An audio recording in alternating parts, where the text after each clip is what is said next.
Here we go. AJ and Braun together. Kratz in the bunker. Happy Monday, everyone. Couple things before we start. Number one, you weren't with us, AJ, for our City Connect discussion. Levi Weaver joined us. We did a really good breakdown. If you want to check that out, there's podcast or YouTube clips from the past that you can go view or listen to, and you know where to go. The debate that popped up from people that don't know the area too well was the Wisco. Love it. I love those. I think those are the best ones. You like those? I think they're awesome. I like them a lot. Stylistically, I like them.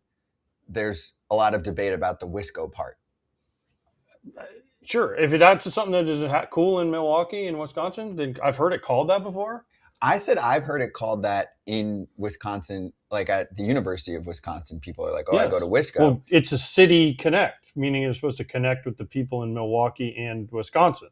So Wouldn't it make sense that that would be the thing they do? Right. Connecting with other parts of the state, like Madison. Yes. So we had a number of replies, fan feedback. You can always send us. We love it. I look at every Instagram DM.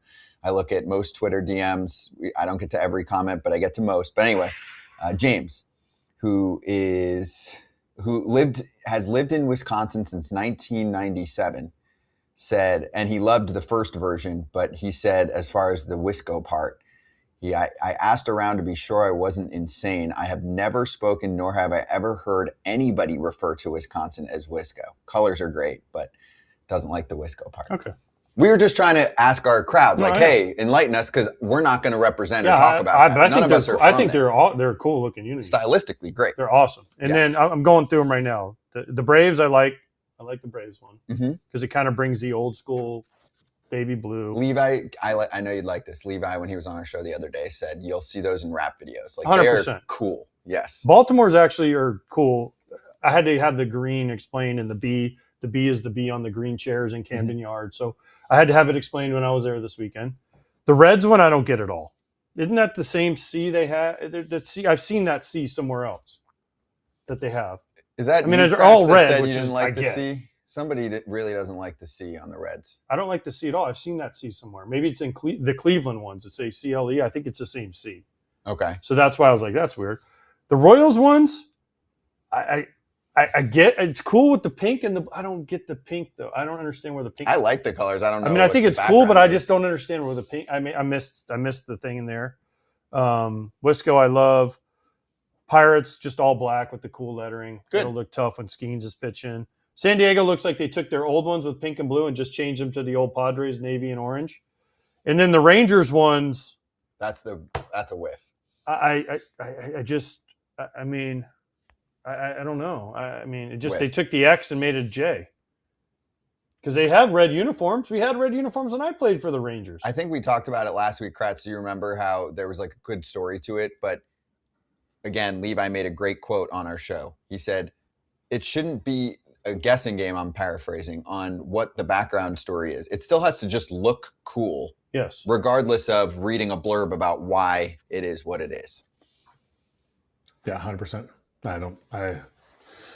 It's okay. I mean, it looks cool. I think the Reds one looks cool because they go red pants. They go all slow pitch softball style. And he talked about the what did he say? The 5 lines, 5 championships. That's what the significance of it is. So if they win one this year, then they have to change the City Connects. Anyway, there's a lot to do with it. There's actually a good episode of Riverfront Territory, the Red Show, that goes over all of that. It was really good. On the topic of merch before we start, FT Shops has significantly expanded. That includes clothing for the kiddos, babies, onesies, all that. Apparently there's some type of espresso shaker that... Latte mug. A latte mug. Okay. See, I haven't even seen that one yet. So I'm excited to check that out, among other new items. So please take a look, foulterritoryshop.com. We love you. Talking to everyone that loves, hates, or listens or watches this show, whether they like us or not. If you're here, we appreciate you. Let's charge. He's charging the mound. What do you have for me on the Mets? We'll get to the Yankees later. They've lost 5 straight. They're not scoring much. Tommy Pham's getting called up. You think he'll give them a little punch in the mouth? I do. Tommy Pham brings an attitude to teams that a lot of times they need. But I mean, the biggest question for me is there's no Juan Soto. Fine, I get it.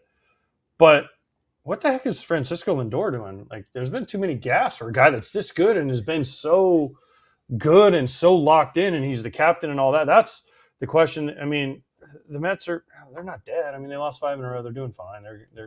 I still firmly believe the Mets are going to be a good team this year. But where's Lindor going? Like, is there something I going don't know. on? That's what's so strange to me. It's not. We've all made mistakes. We've all forgot how many outs there are. We all forgot this and that. But like forgetting to turn double plays repeatedly, I don't know. It's just something I haven't seen from him. So it's shocking. There are certain guys, and I hope Kratz agrees with me, that when you're like, he'll do something dumb at some point. But Francisco Lindor was never that guy for me. He was always a guy that was just locked into everything. Yeah. And I don't, no matter how old you get, you don't like all of a sudden like start forgetting things. I think what Mendy said, here's a quote from Anthony DiComo. From what Mendy said, it's weird because it's not him. It's hard to explain, and he'll be the first one to tell you he's got to be better. I've never seen some of that. Those plays, they just are out of position at times. And we had the other day with the Cardinals, like Mendy kind of, said, we gave him the steal sign, but Frankie was coming off the bag and he was putting his sliding mid on and whoop, picked him off. Quick pitch. Like he is always that guy that you're like, okay, he's locked in. He knows where he's supposed to be. Baseball IQ, I guess people would say. But to see him essentially run behind the second baseman on a ball that was to the second baseman, and then they not able to turn the double play because he didn't go right to the bag, like that play, maybe it's just piling up. Maybe it's just like all of these things all in one, and Francisco Lindor is going to be fine. That is, if this whole thing is about Francisco Lindor, the Mets aren't going to do well anyway. Okay? Like, yes, he has to do better than he's doing. He knows that. The Mets know that. But the fact that they lost 5 straight games, I'm not as concerned. I watched Ken Rosenthal on Fair Territory say he's concerned about the Mets and like their rotation and stuff. Their rotation is doing it. I know Senga had a stinker, but you know what? Like this rotation is doing better than I thought they were going to do. Now, are you asking me, are they going to continue to do that? I don't know, but a bright spot, AJ Pierzynski's Luis Robert is killing it. So if this team turns it around, I think they'll turn it around offensively. I think the rotation is my question. If they turn it around offensively, I would say the fact that Luis Robert is killing it right now, is doing well right now, that's a good thing for the Mets. He's completely changed his approach. Have you watched some of his ADs? He's finally got crowds. Wait, no, that's not right.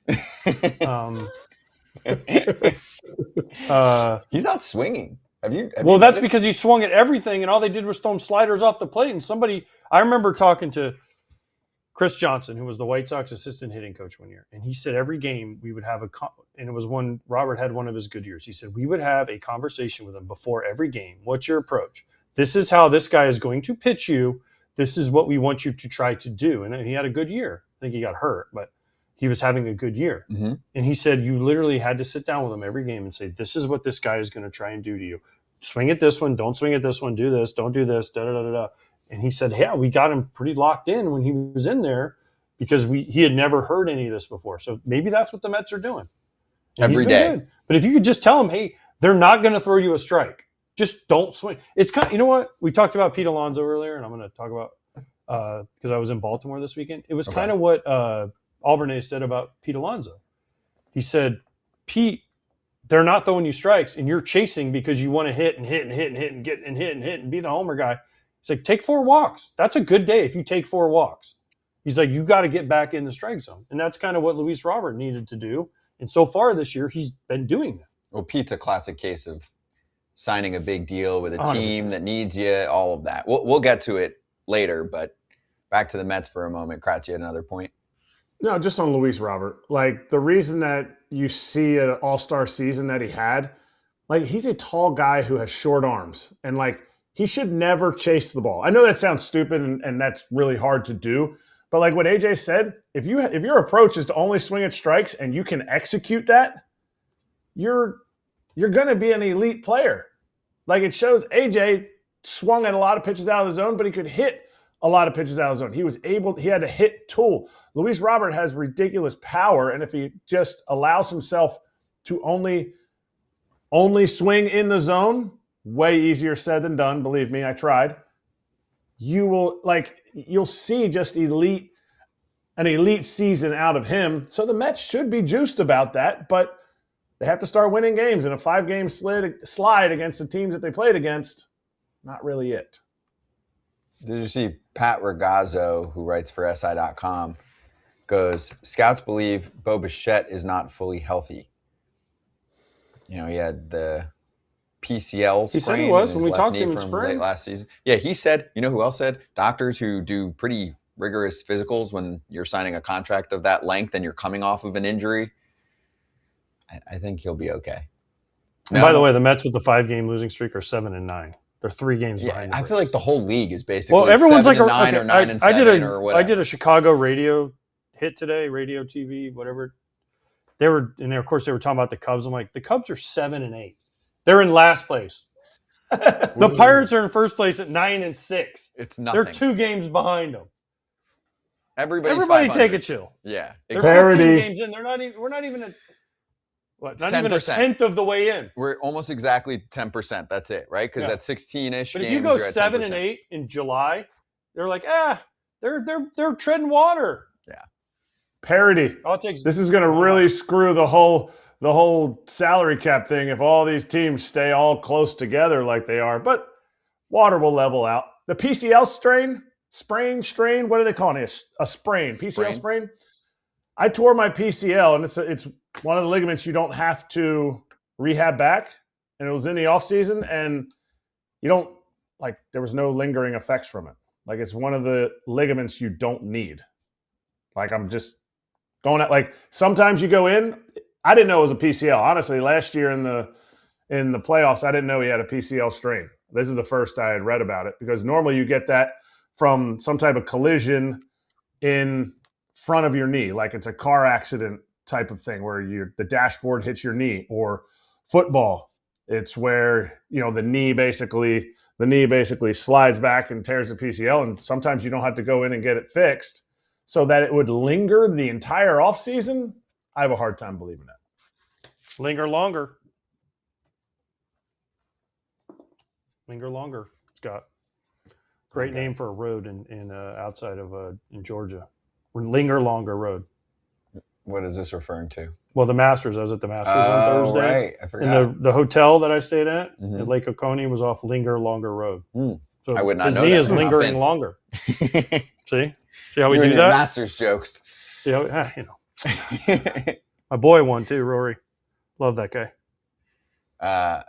Real quick though, on Bo, 14th percentile sprint speed. So maybe that's where you point. I mean, he's never been a blazer, but he's not one of the slowest guys in the league either. Oh. I can't comment enough. We're 2 weeks in the in. season. You got to give really him some tough. time. Yeah, and also, you just mentioned Pete Alonso. Did Bo Bichette not sign a massive, on a per year basis contract? And how many times do we have to say this, Kratz? You know this. First time you switch teams is so hard for most guys. It's so hard for most guys. Now, if you get traded or, it's a little different, but when you get to free agency and then your first time switching teams, you sign a massive deal like these two did, everyone says, guys sign deals, they don't try as hard. Not every guy, but 95% of the guys I played with, when they signed a big deal, they tried harder because they wanted to justify, I signed this big deal. And then add in that they just switched teams. It's a tough spot. They'll figure it out. They're too good. Right. They try too hard, if anything. Yeah, that's what I'm saying. Yeah. So that's where we're keeping an eye on everything, but please with a grain of salt. And lastly, on this segment, I do think it's important to point out the other side of the equation. The A's had a banger week. They went to New York. They did great things at Yankee Stadium. They dusted the Mets. They started 0-4. They were the last team to pick up a win this year. Then they were 3-7, and now they're on a freaking heater. So good for them. Agreed. Kratz had his first home run this weekend on Sunday. Soderstrom had his first 2 home runs over the weekend. on Saturday. Jeff McNeil went 6 for 11 in that series, recorded the last out of the sweep. I mean, he had a dream series. Oh, he was loving it. Come on. I mean, it loving was an entertaining series. If you're an A's fan, you have to be really pumped about what the future looks like for this team. They need to keep pumping up the pitching. I think that's going to be the factor. But this team can swing the bats, right? Oh, it's too cold. Like, it was pretty cold still in New York this weekend. Not for the A's. They had plenty of offense. Metsed Up all over this, part of the FT network. It's a show, it's a podcast, it's on YouTube, wherever you get your pods. Listen to Draft Neck Mark and James break it all down after every single series.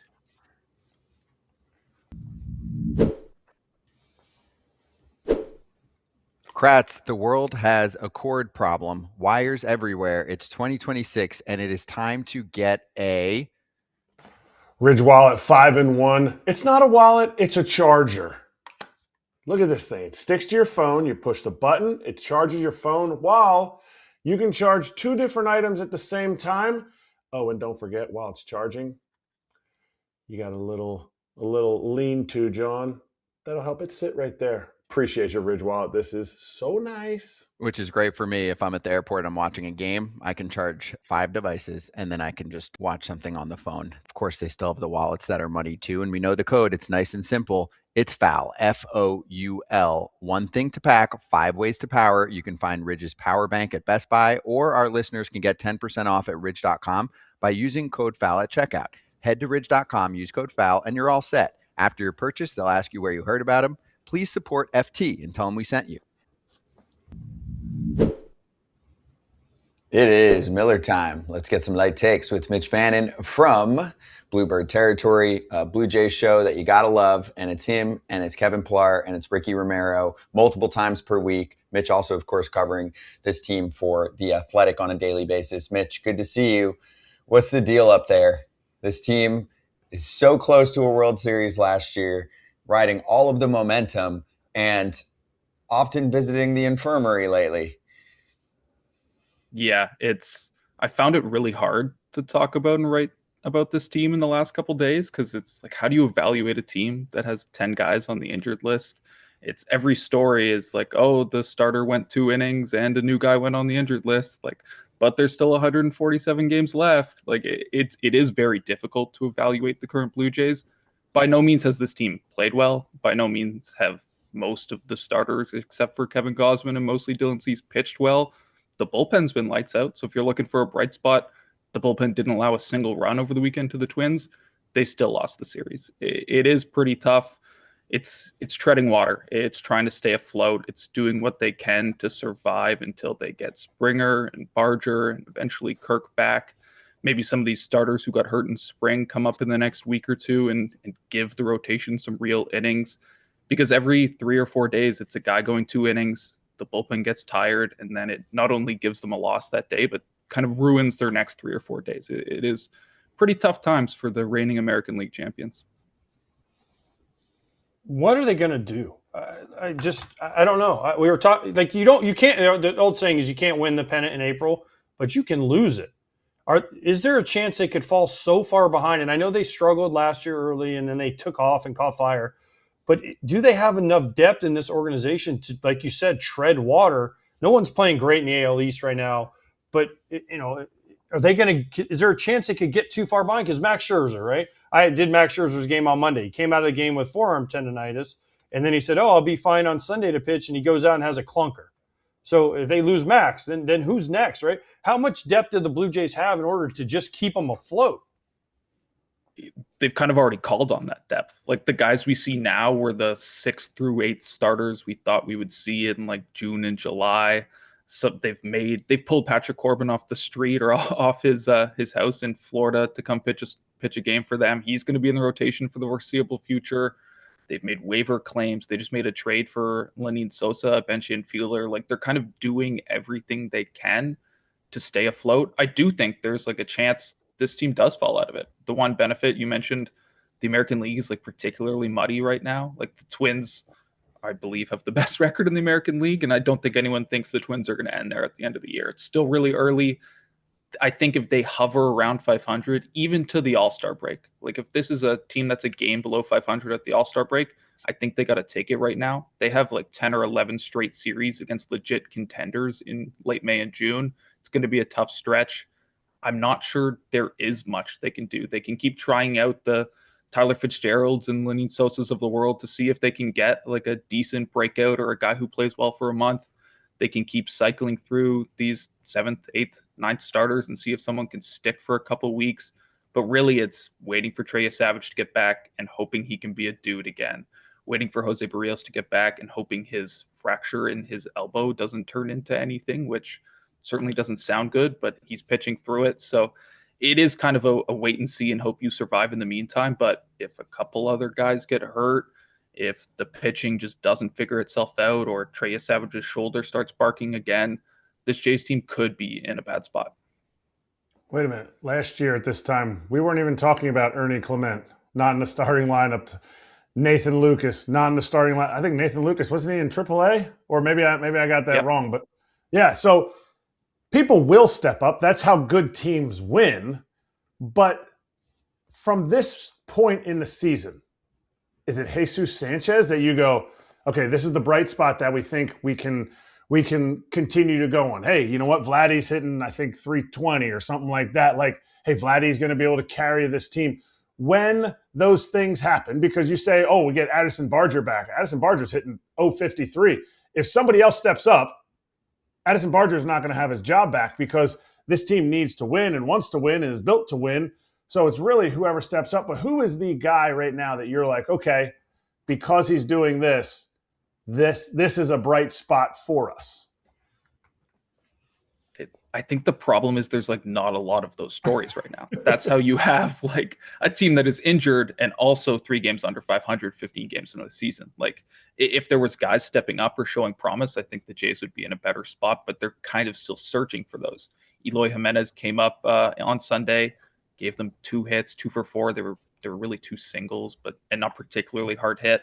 Maybe he's a guy, but it's not like they're going to be putting Eloy in left field every day when George Springer comes back. I don't think that's going to be what the defensive-minded Jays want to do. You mentioned Jesus Sanchez. He's actually looked pretty good and has been hitting a cleanup for this team a decent amount. I'm not even sure he's like maybe this guy's a good story. He seems to be a guy the Jays need to be good. Like he's kind of graduated out of that. Maybe he can be good status. And he's one of the 3 or 4 guys they can currently rely on. I think the Jays are going to keep searching for it. They have some guys in the upper minors that could come up here if this continues for a couple weeks. They have a few young arms like a CJ Van Eyck and a Grant Rogers in AAA that if Max decides he needs to go on the injured list with this tendonitis, they're going to give those guys a shot. None of them are particularly highly ranked prospects, and I don't think the org is like clamoring to get them in the big leagues, but they're in the we got to give guys a shot and see who sticks mode right now. When are these guys back? When are these? Do we have an update on most of these guys? Can you give us a timetable on most of the Jays guys? Yeah, so Trey Savage is going to start in a minor league game somewhere in the continent of North America to be determined. Maybe it's Florida, maybe it's Buffalo, maybe it's Vancouver, but I would find that unlikely on Tuesday or Wednesday. And then after that, if he gets up to 70 pitches, he has the command and looks good and kind of checks all the health boxes with his shoulder, I'd expect his next start is in the big league. So that could come in the next, 8 or 9 days. Jose Barrios is a bit behind him, so I think we're looking at maybe sometime in the next 3 weeks he's back. George Springer and Addison Barger with the ankles, Springer with the fractured toe, they could be minimal 10-day IL stints, so at some point in April, those guys could be back. But George, I think with the toe, it's kind of he can play after 10 days, but the expectation that he'll be normal is like he's going to be hampered by that toe for a couple weeks, and it's not like he was particularly raking before he went on the injured list. You mentioned Barger wasn't really hitting before he went on the IL too, so they do have some near-term guys like the Cody Ponce. He's done for the regular season.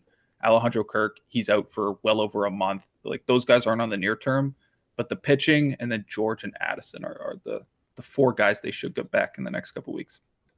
Before I get to my Trey Savage question, what about Bieber? You missed Bieber. I know you had a lot, and you had to take a breath, so you had to. I'll let you take your breath and shame Bieber. Where's that hope of return coming at?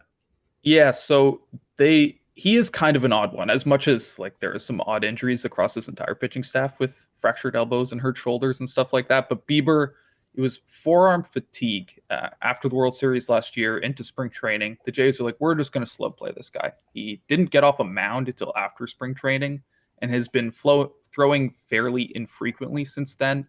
Sounds like he is at live bullpens or about to throw live bullpens. So I think we're looking at like a traditional spring training ramp up for him. So probably somewhere between 4 and 6 weeks. I'd be shocked if we see him before June at this point. And the Jays rotation could look entirely different by then. I don't think he's going to be the guy that comes in and saves the current status of the rotation. Maybe more of an all-star break or just before that return for him.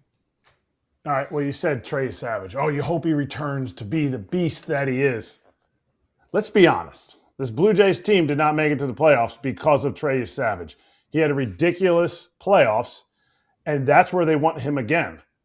When he comes back, and with the injuries, even saying if Max stays off the IL here, are they prepared or even able to have him in the rotation where it's not a guaranteed 6-man rotation? Like, I felt like going into the season, that's what they wanted because of his lack of innings last year. And then all of a sudden he's pitching for an extra month. So even when he's healthy, when he comes back, what are they expecting his workload's going to be? I think it's going to be something like what he did in the minors last year, which was a lot of 4 or 5 inning starts. I think if they have the rotation depth by that point, Eric Lauer could slide into more of a piggyback behind him. That was kind of the plan if Savage broke camp with the Jays. And I think that'd be a way to kind of mitigate his innings. I do think as much as you can put a positive spin on a cranky shoulder and a missed first month, the one beauty of Trey not pitching this month is the Jays might not have to hold him back in terms of innings as much. If he had been ready to go for 32 starts, like this team was not going to let this guy get anywhere near 180, 190 innings. With a missed month, maybe they can kind of let him go 5 innings, 6 innings in situations they weren't otherwise going to be able to, assuming he can, assuming he's healthy and effective. I think they're just at the point where they got to take whatever innings they can and figure out resting Savage in July, August, September, if they're in a position where they're able to do that. Where's the home runs? Where's the home runs for this team? I know they're a contact team, but they did hit home runs last year. Where are all the home runs? And the home run jacket obviously is on vacation. I know they tried to wake it up, but where are the home runs? Yeah, they woke it up for a day. They put that note on the jacket and then hit 2 home runs. They got to bring the note back. I don't know why anyone decided that they could take that away after one game. I think this is what happens when George Springer is hurt and not particularly playing well, when Addison Barger is not playing well and then gets hurt. Like, those are 2 of the guys, aside from Vladdy, who are supposed to bring the power in this lineup.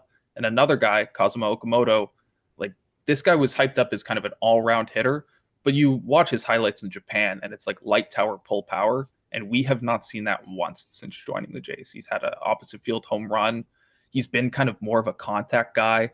And lately, the contact has not even been good contact. It seems like he's kind of just trying to make contact for the sake of it, which is turning into a lot of rollovers and easy ground balls. I think the Jays didn't expect Okamoto to be the Bo Bichette replacement, but they thought he could be part of the solution. And right now, the league has made an adjustment to him. They're overpowering him with high fastballs, showing him spin away, and Okamoto just looks overmatched right now. He's striking out like 35, 40% of the time. They need that guy to at least bring a little bit of power to this lineup. All right, since Alejandro Kirk's going to be out for a while, and when he does come back, a thumb injury is, it's not real good for guys who want to get underneath the ball to try to receive it. Tyler Heineman and Venezuela, what is their split going to look like? We know Heineman's, I think he's hitting like 350, so he's going to be the next Alejandro Kirk. But what is their split going to be? And is that going to be something that they might look outside the organization until Kirk comes back?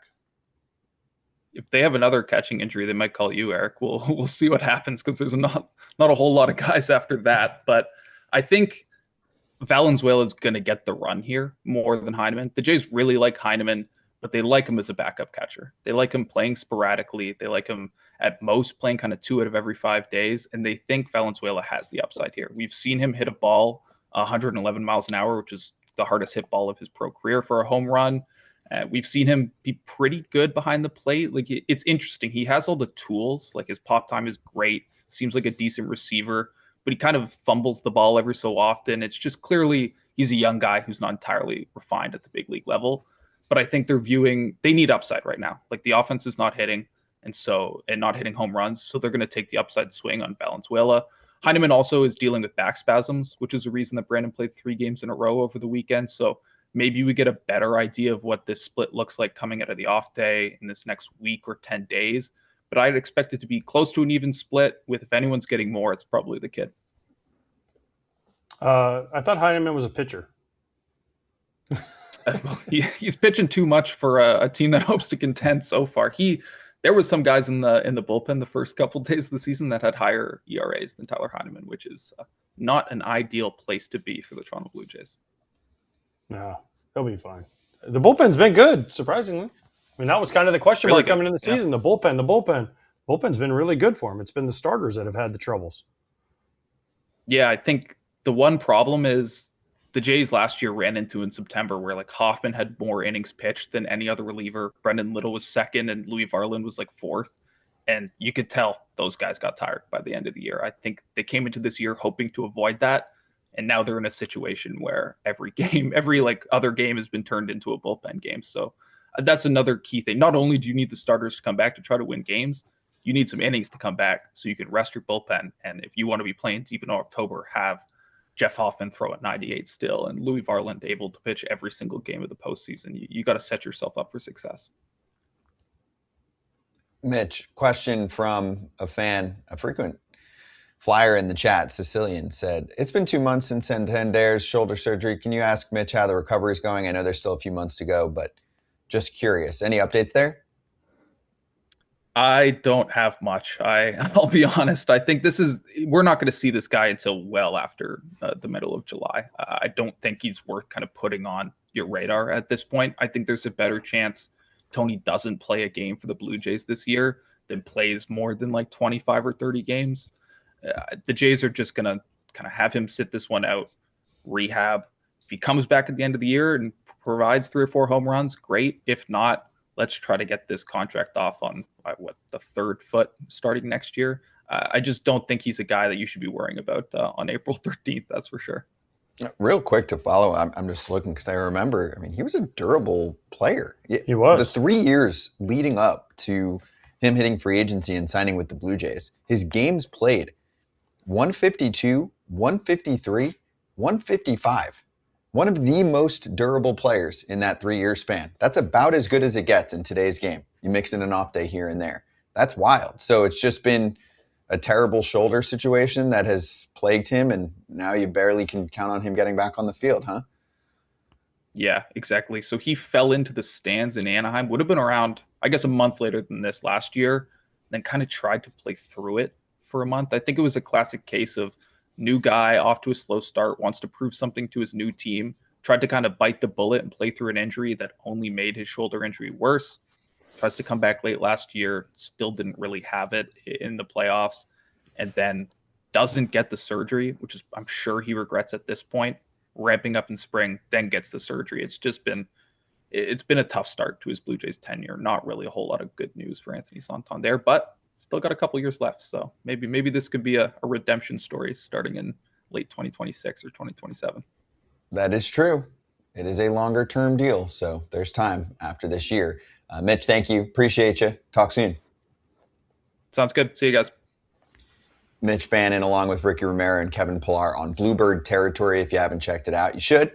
There's Mitch, there's KP, and there's Ricky, wherever you get your podcasts. Also, thanks to Mitch and the crew. They are sponsored by Miller Lite. Why not go grab some Miller Lite today? Because game time is Miller time. Must be legal drinking age. Celebrate responsibly.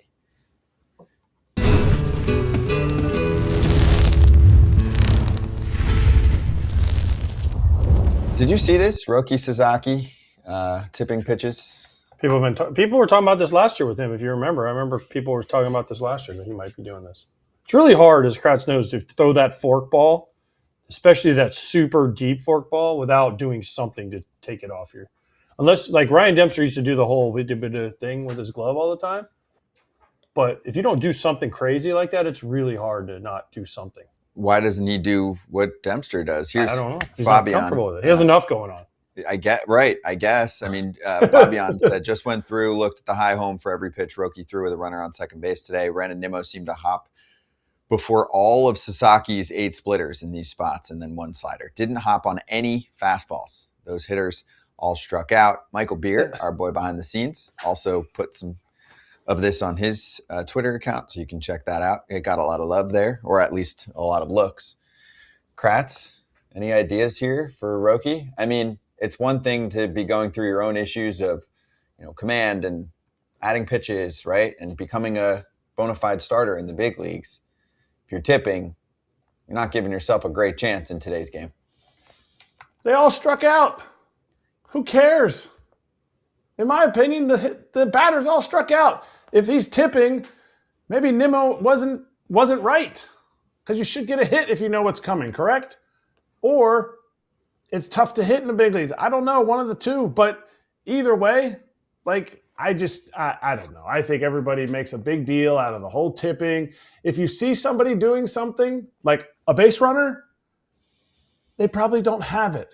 There's way easier ways to just discreetly, you look to your right. Okay. More than jumping up and down that second base so everybody sees you.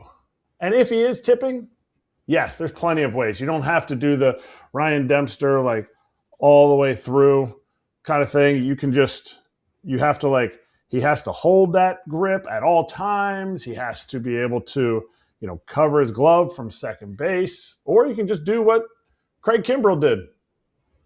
He'd look back and he'd drop the ball. It'd be a balk, and the guy would go to third.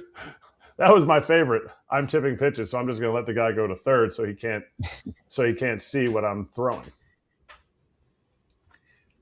So it's not a big deal. I just want to be clear. Let him keep tipping because the results on those particular pitches or those particular ABs were okay. Big to do about nothing. In my opinion, now the dudes are giving up rockets. Roki Sasaki's issue isn't necessarily tipping, I don't think. It's not throwing strikes. When he goes bad, he's not in the zone. When he's in the zone, he's essentially unhittable. True. When he's ahead in the count and he's in the zone, he's hard to hit. So the Dodgers are like, hey, let's just focus on... Let's just try to throw strikes. Yeah, strikes. Just try to get ahead and throw strikes. Okay. Watch. If he can land the split, all you got to do is land that split one time, and that changes everything. Once you see it in the zone, then people are like, I got to swing at it now. Mm-hmm. If it's constantly ball, they're just like, okay, we're taking that one completely out of the thought process. But if you just go shoot and land one, if he can go out there the first pitch of an inning and just go split, and everyone's like, oh crap, now we're in trouble because it changes the thought process.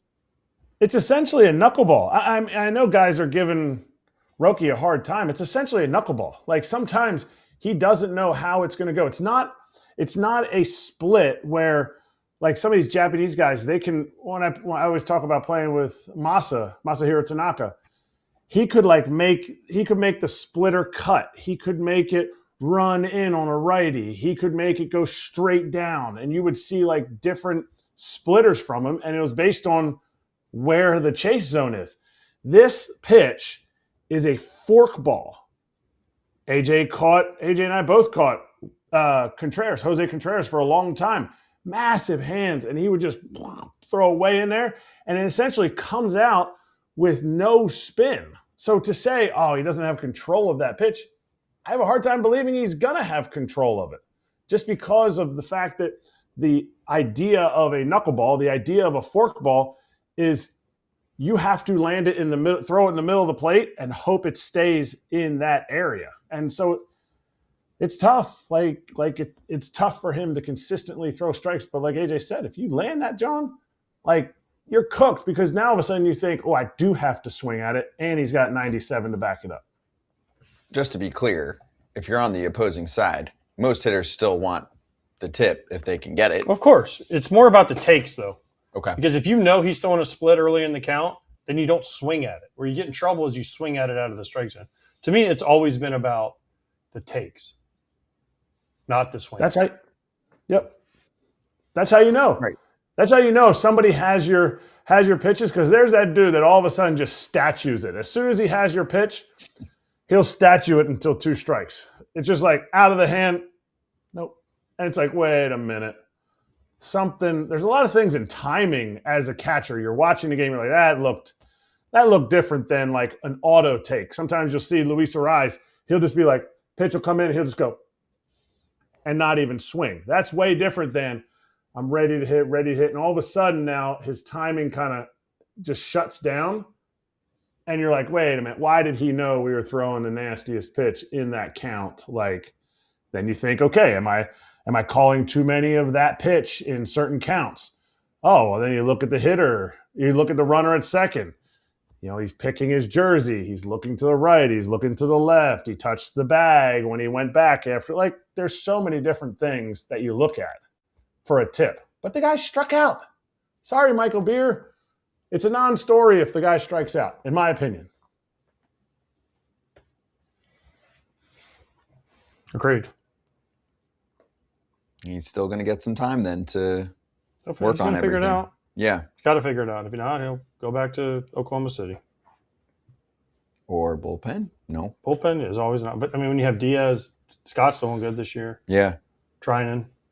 They want him to develop that third pitch, and you ain't developing it in the bullpen. Your ball's to the wall in the bullpen. It's just foop, foop, foop, foop, go. Mm-hmm. Okay. That's fair. And by the way, entertaining watching, say, Jacob deGrom, who's stuff-wise one of the best pitchers in the game over the past, basically in the 21st century. First pitch to Ohtani. Got him. Fun series to watch. Yeah. Ohtani was like, who's this guy? Oh, deGrom. I watched him growing up a little bit. Yeah, I got him. I'm good. We even going to talk about Chris Sale's performance last night. We're going to bring up deGrom. We got to bring up Chris Sale. Oh, for sure. We can get to Sale. Yeah. Whew. Well, we have a Strider update, so we can do it during that time too, since we learned a little bit about a dude who used to be the head honcho over there. Do we have time for the Brewers here, or are we going to get to our next guest? Let's find out. We do have time for the Brewers. Okay. The Brewers, and then we're going to talk about the Nats, so wait for that part of it. The Brewers have lost, 5 in a row? Yeah. Swept by the Nationals. Christian Yelich is hurt, potentially very hurt. Pat Murphy, post-game presser, said we're most likely to get some bad news on Yelich, the hamstring. Tough times. According to Pat, we haven't been in these waters much in the last 3 years, just have to get through it.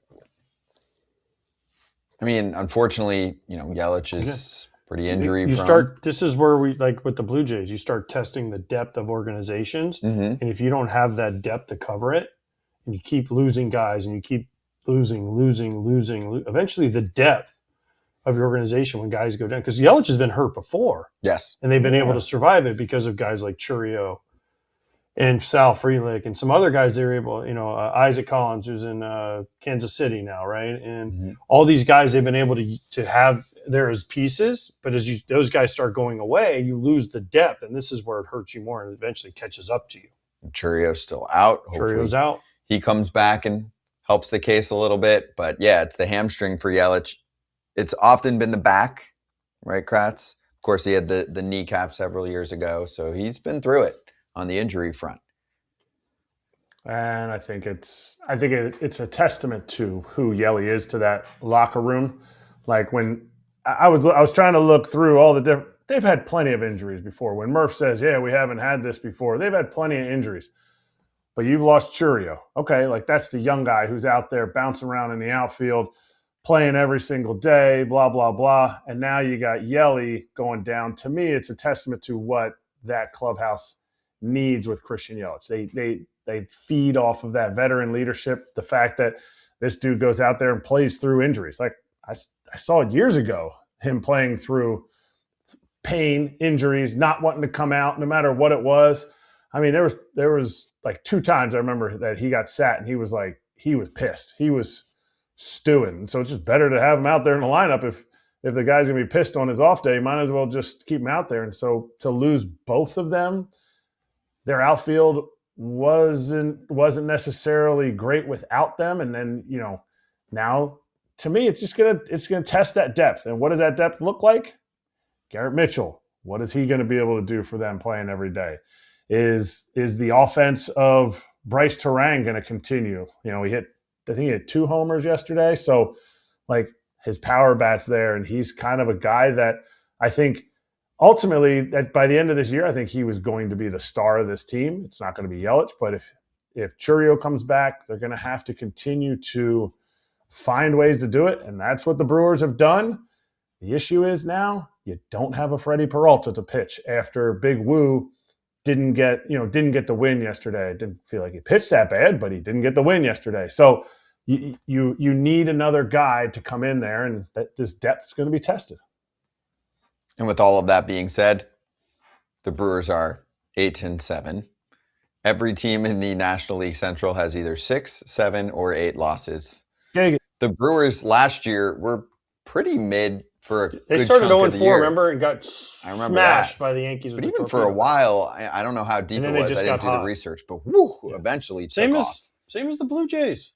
That's why it's so early to start talking about this stuff. It is, especially when you look at such bunched up records. And again, we're only 10% of the way into the season. So with that, we're going to talk about a team that has people excited. We'll get a check on how excited they should be. Let's announce the newest show, part of the FT network that just launched.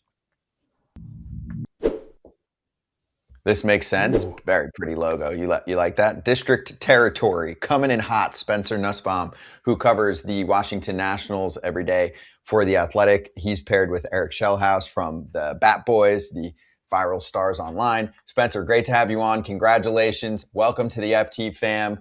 Nats, one of the last teams here that we had not had covered on an everyday basis from a podcast and digital show perspective. So we're thrilled to have you. What do you think of the logo for the show, and what do you think of the team so far, 10% into the season?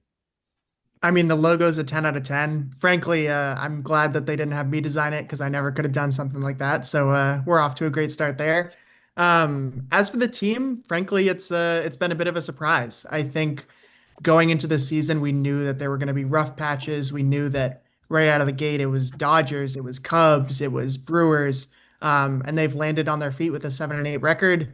I'm sure we'll get into this in a little bit, but the offense has just been incredible, and the pitching, frankly, has not shown up yet. So really interesting mix, a lot of long games because of it. But no, they've been fascinating, and it's been really fun to watch kind of the new front office and the new coaching staff really kind of get a grip here and figure things out.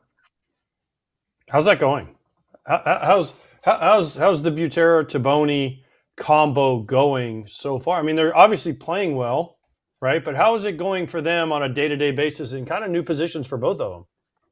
Yeah, I mean, frankly, it's been exceptional so far. There will always be kind of rough patches when you start.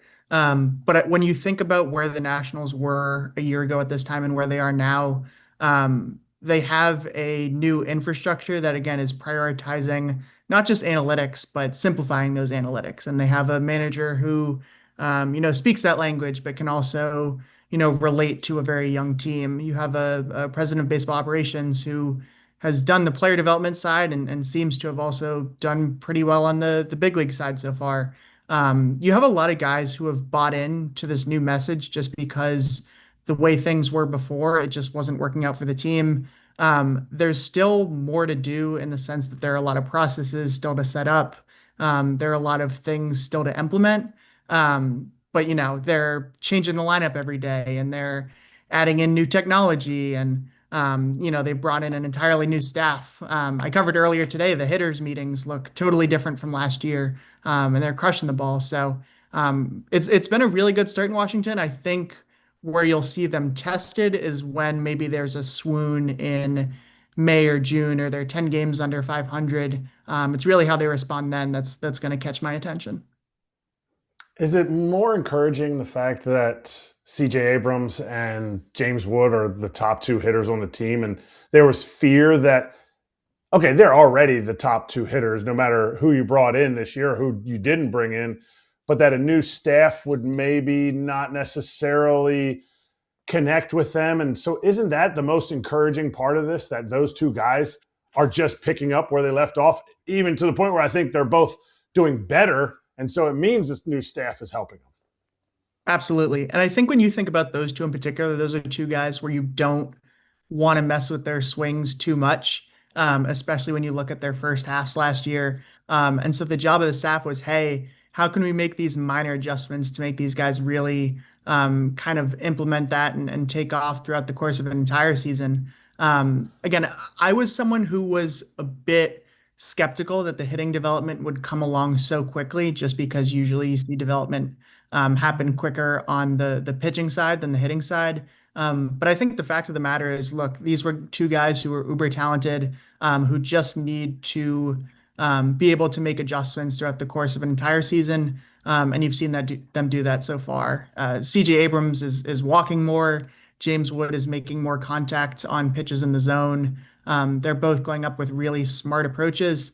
And when you think about what the next great Nationals team could be, with James Wood in particular, and then potentially CJ Abrams, but really with James Wood, he's someone who you want to be kind of the face of the franchise. And so if you're lifting up the floor of the roster, that's obviously excellent for the long term. But in terms of who could potentially bring this team into October, it's the James Woods and the CJ Abrams of the world.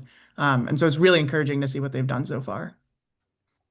Spencer, you mentioned the hitters meetings are different now. Can you explain that, what they've changed? Absolutely. So I talked to a handful of players for this story, and what they had mentioned was, look, like in the past, there were good meetings and there were bad meetings. They didn't want to like besmirch the old staff or the old way or anything like that. But what they said is, look, there were times where there just wasn't intent in those meetings, or it just, we were kind of going through the motions is what one of the players told me. What's different now is they're kind of changing more on a game-to-game basis, where I think in the past, occasionally, there would be the same repetitive message in terms of where you want to get the ball or what you want to do at the plate, and you just kind of hear it day after day. Whereas here, it's, hey, we're going to change based on the pitcher. We are going to have you do your homework every single day before you get to the park, where there's a sheet left at their locker and they fill out the zones that they want to attack on that given day. There are more metrics, but it's not so much so that it's overwhelming or anything like that. It's more in the sense of, hey, pluck out what you need and we'll work with you from there. So I think that hitters have really enjoyed that kind of planning and preparation, whereas in the past, again, I was told it was maybe a bit repetitive at times.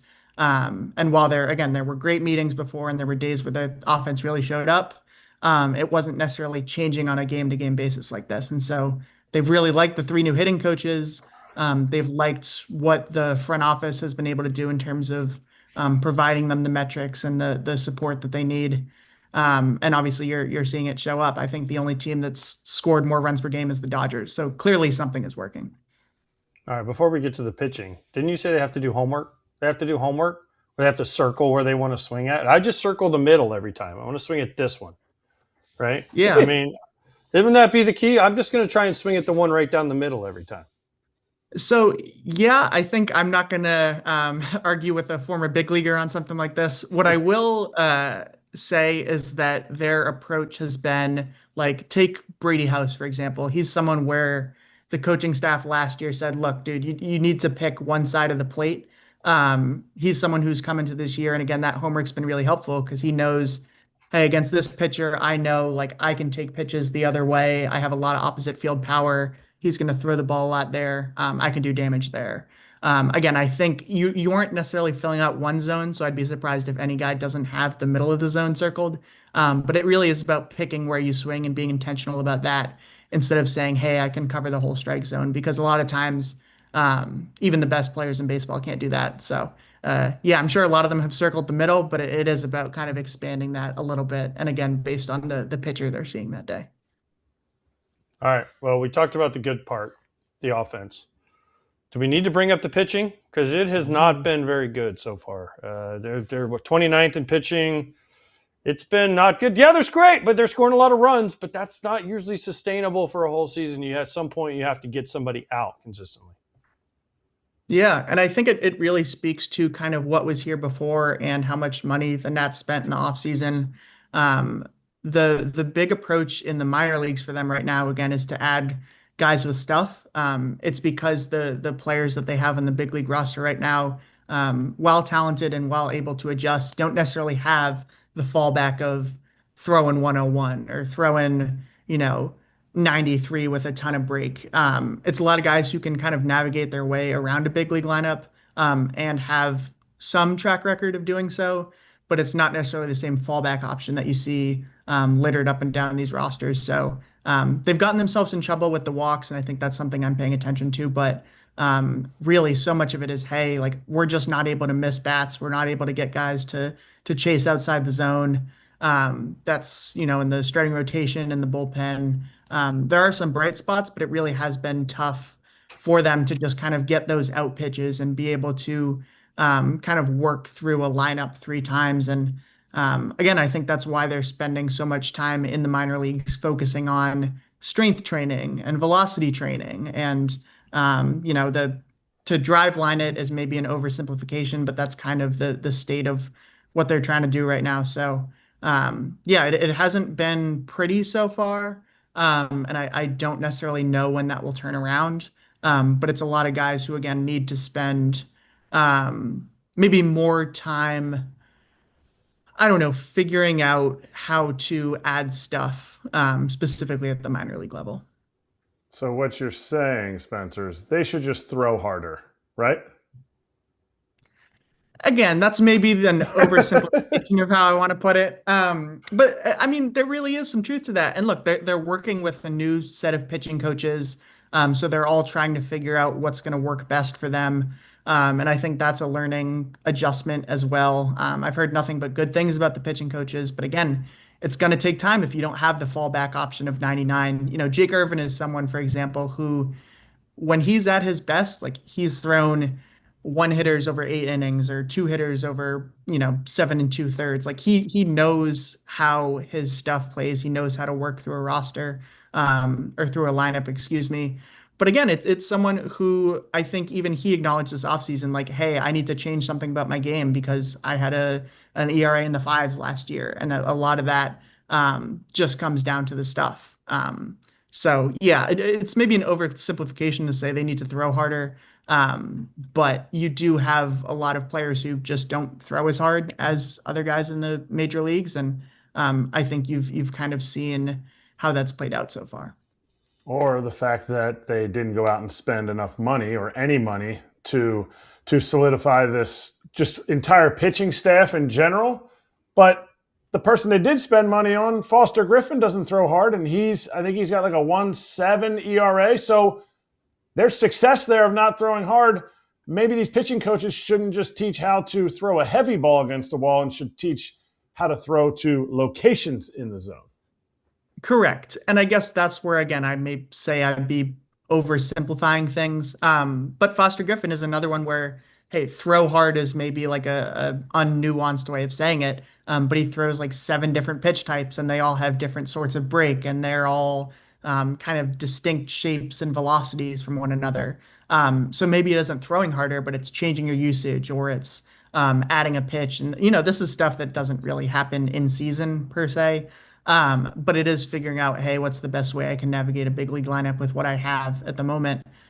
Foster's a great example of someone who may not fit the prototypical shape of a big league pitcher right now. But they have said over and over, he's super intelligent and he has all these different pitches that can get guys out. So yeah, it's not just velocity, you're right? It's usage, it's how you game plan. And it's why, again, that this isn't necessarily the same pitching staff and the same sort of numbers that you're going to see at the end of the year, is because there are guys with room to grow. We'll go full circle here to kind of finish where we started.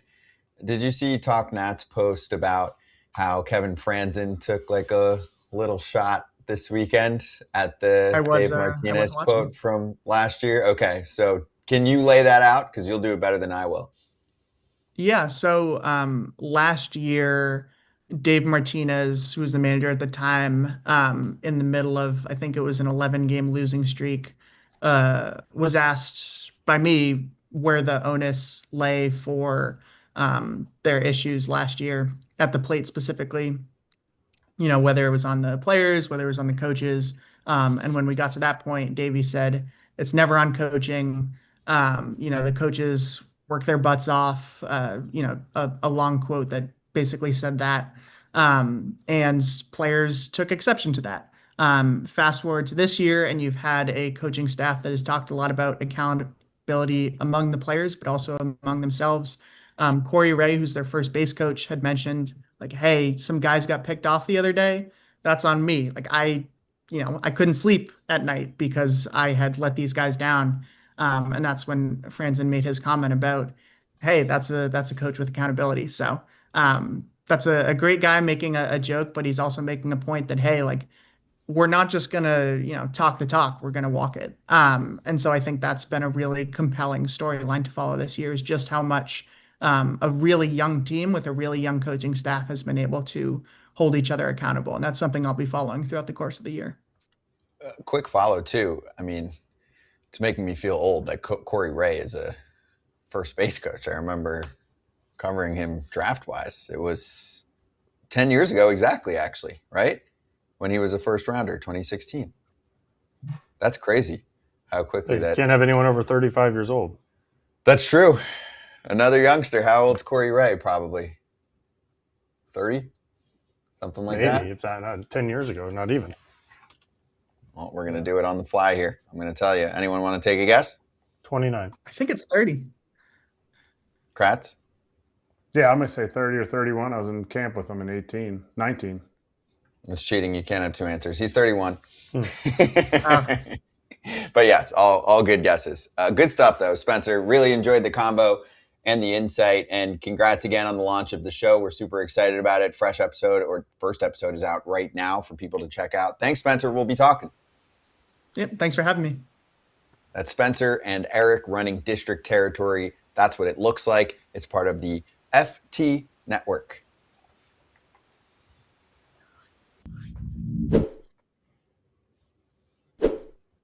Guys, you ever get it from your children all the time? Dad, same old meal? I get it all the time from my children. And guess what? You look at HelloFresh, all of a sudden you can get plethora of different meals. We have so many different things that we can choose from. The kids are happy, and especially my wife and I are happy. HelloFresh has all different types of varieties that can fit for you and your family. 80 plus global recipes every month. You want to travel around the world, Todd Father? Of course. I've had Vietnamese, Moroccan, Caribbean. Oof. I mean, all kinds of flavors coming at you. Unique ingredients. There's a little lemongrass, curry pastes, all pre-portioned for you too. That's the beauty of HelloFresh. So go to HelloFresh.com/FT10FM now to get 10 free meals plus a free NutriBullet Ultra Plus 2-in-1 compact kitchen system. That's a $189.99 value on your third box. Free meals applied as a discount on the first box. New subscribers only, varies by plan. Must order the third box by May 31st, 2026. Yeah, that's what he said. That's what he said. That's what he said. That's what he said. Yankees bats were a little cold. They go down to the Trop, play inside. They get swept. It's the Chandler Simpson series. We can talk about that all in a bit. Let's start with Jazz Chisholm because he usually stands out with his comments. He doesn't know the rules. Aaron Boone said, no, he does know the rules. Do you want me to go over the specific quotes? He didn't know the rules from what he said. Now, maybe he didn't execute it, but he didn't really. You can say he knew the rules, but if what he said he was trying to do, then he didn't know the rules. Because he said when he explained it, and Trent Grisham goes, "No, the run would score." He goes, "Well, that's what I was trying to do in my mind." So then he really didn't know the rules. Now I'm confused. Okay, because he said he knew the rules. Aaron Boone said he knew the rules. Yeah. But if you go off what Jazz Chisholm said, then he didn't know that the run would score, so he really didn't know the rules. Correct. So, and here's the quote to play it out, just to inform everyone, and then we'll dive even deeper here. Jazz explaining the final play when he fumbled a little bit. This was Saturday's game, by the way, when the Yankees lost. He said, I was really going to try to tag the runner and then just throw it to first. I don't know what the rule is. If I went to first and threw it back to second, if it's still an out, is it still a double play? I don't know. Does it count as not an RBI? And then Trent Grisham, who was next to him, was like, nah, they'll score.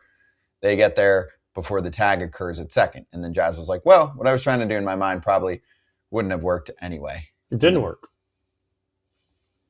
And then Aaron Boone said, we'll talk. He's not confused. I think that's his kind of default answer when he's got reporters in front of him. It turns out to be a tough play. Watching it back, there might have been a chance if he gets it cleanly, he gets the tag. Hard to know how exactly Diaz reacts in that moment. Talking about Yandy. Once it chops like that, it's obviously going to be a tough one to turn the normal 4-6-3. Boone added, he knows the rules. When asked about the response to the media and people calling him dumb, Boone said, quote, I think part of it comes to answering those things in a better way. You guys are around Jazz. He's not a dumb guy. It's just sometimes how you present yourself in certain situations, and coupled with he's off to a little bit of a slow start. Okay. We don't know every rule. I don't know every rule. I pride myself on knowing what you think is every rule, but we had a play on my game on Saturday night in Baltimore, San Francisco that happened. I didn't know the rule. Nobody knew the rule. And we were on the headset with Shane Boz. He didn't know the rule. We were trying to figure it out. There was an interference play. Beavers. It's not Landon Beavers. Dylan Beavers. Sorry. Landon Beavers plays with my son. Dylan Beavers is running to second. He tries to avoid the tag of Arise. He accidentally kicks him in the hand. But Arise then throws it to first. And the runner at first was out, but they said he gets to stay, but the runner going to second is out because it's dead as soon as he touches them. So there was this whole big thing. Nobody really knew what was happening, and I didn't know. I thought he was out because he touched him, and then Arise finished the play, and so it would be a double play. It wasn't. He ended up scoring a run off of it. It was a weird play, but nobody knows all the rules. So I can't really fault Jazz for not, and calling him dumb is tough because nobody knows all the rules. I'm sorry. Umpires don't even know all the rules sometimes. This one's a little simpler than what you're talking about. But if you've never been in that situation, you've never thought about it, you've never had it happen, and then this pops up, especially at the end of a game, and then you catch somebody after a game, this is what I was trying to do. It didn't work out. So I'm not going to call Jazz dumb because nobody knows all the rules. Yeah, I mean, I think it's tough. I think it's something that you need to try to know all the rules, but it's hard to know.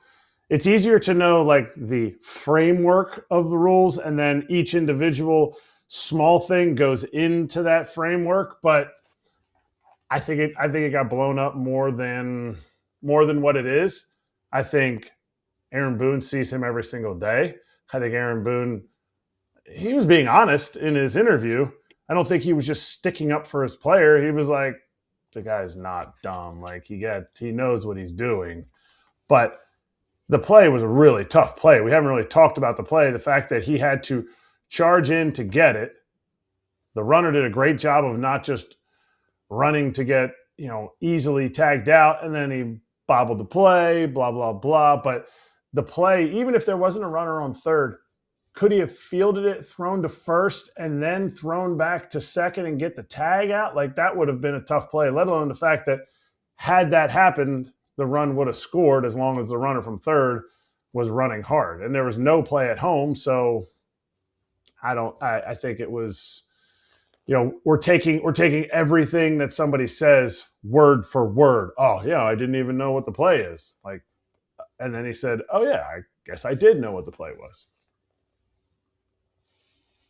One of the first things you're taught as a base runner, well, you should be told if it's first and third and one out, don't let the second baseman tag you. You stop. Like you make them, especially if it's that chopper, you just stop and you make them try to turn the double play because usually they're not going to turn that double play, right? So you do not let that guy. Remember Albert Bell when he smashed Fernando Avina that time?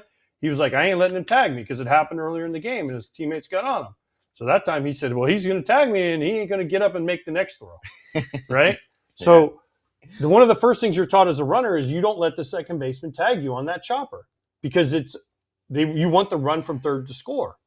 So you just stop. You almost give yourself up and you make them throw it to first, and then you get in a pickle or rundown, whatever you want to call it, and you're probably out anyways. But at least that run scores. So there's so many and it was a really tough play too. I mean, it was really tough play. I mean, I don't know if there's a second baseman ever that makes that play right. Because you're not flipping it to second because the runner going down the line is going to be safe anyway. So there's nothing you can really do. You can't throw it home. Game's over. So you're screwed. So it was a tough play. Yeah. Just his explanation. That's the part, though, that the gets explanation dissected is the explanation. in that world.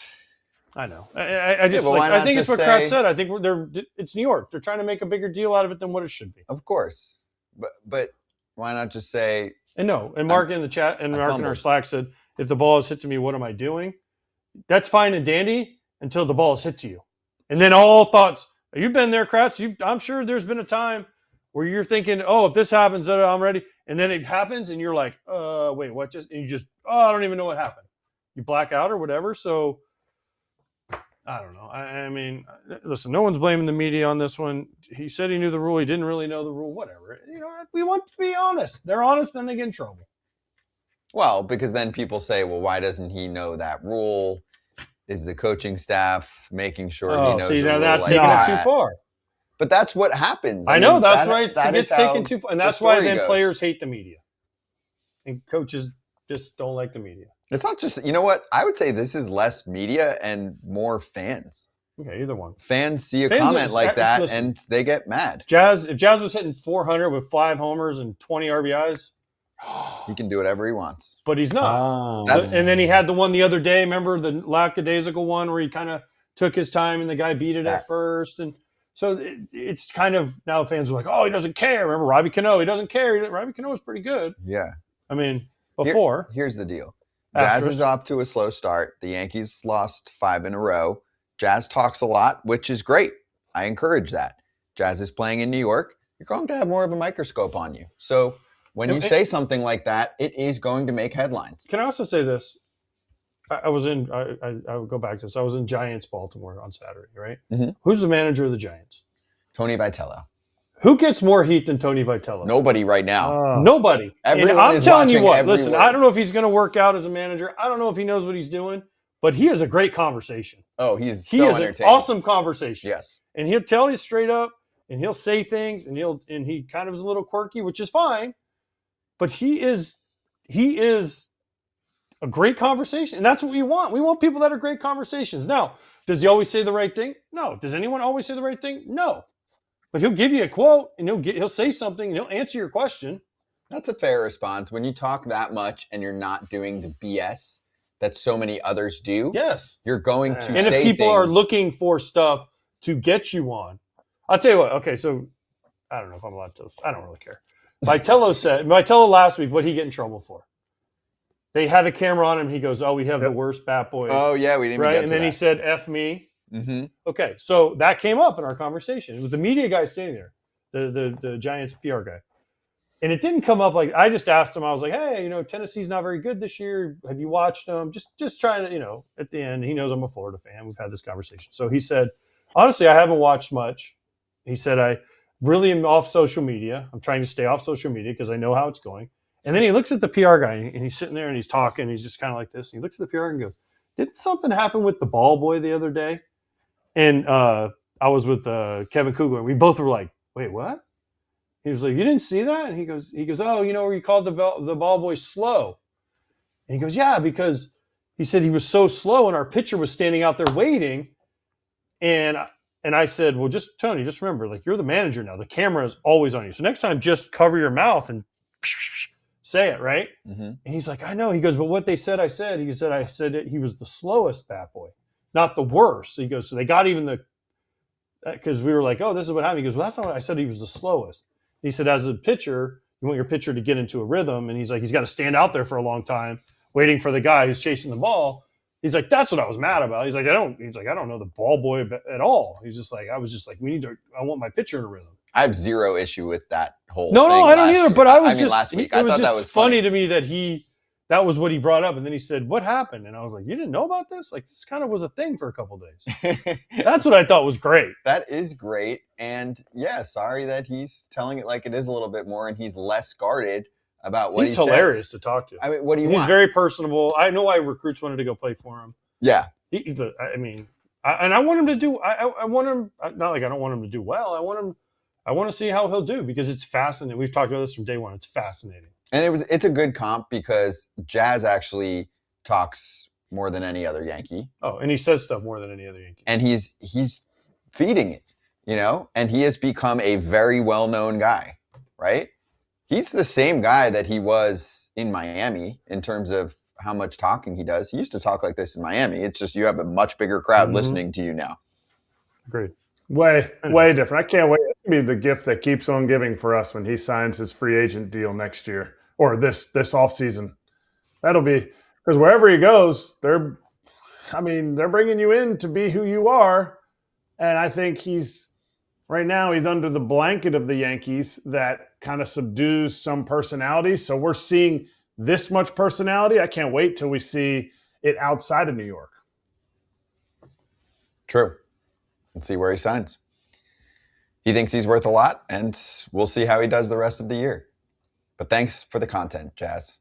And thank you to Julio Rodriguez, who is paying attention to comments online. He is not off the socials.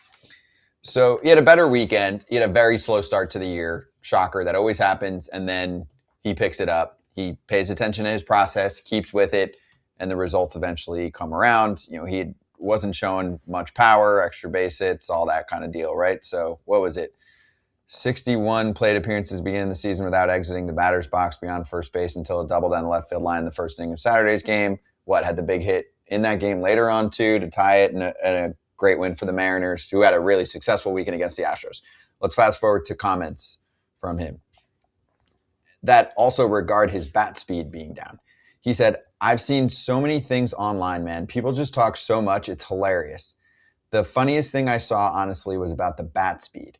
Oh, the Mariners are swinging slower. It's like we're not trying to swing slower. It's just cold in Seattle." And that was Daniel Kramer, who covers the team for the Mariners, putting some of that out there. It's cold. I don't know, he gets off to a slow start every year. Certain guys just have a hard time getting to a good start. Good, you know what? He's paying attention. That means he cares.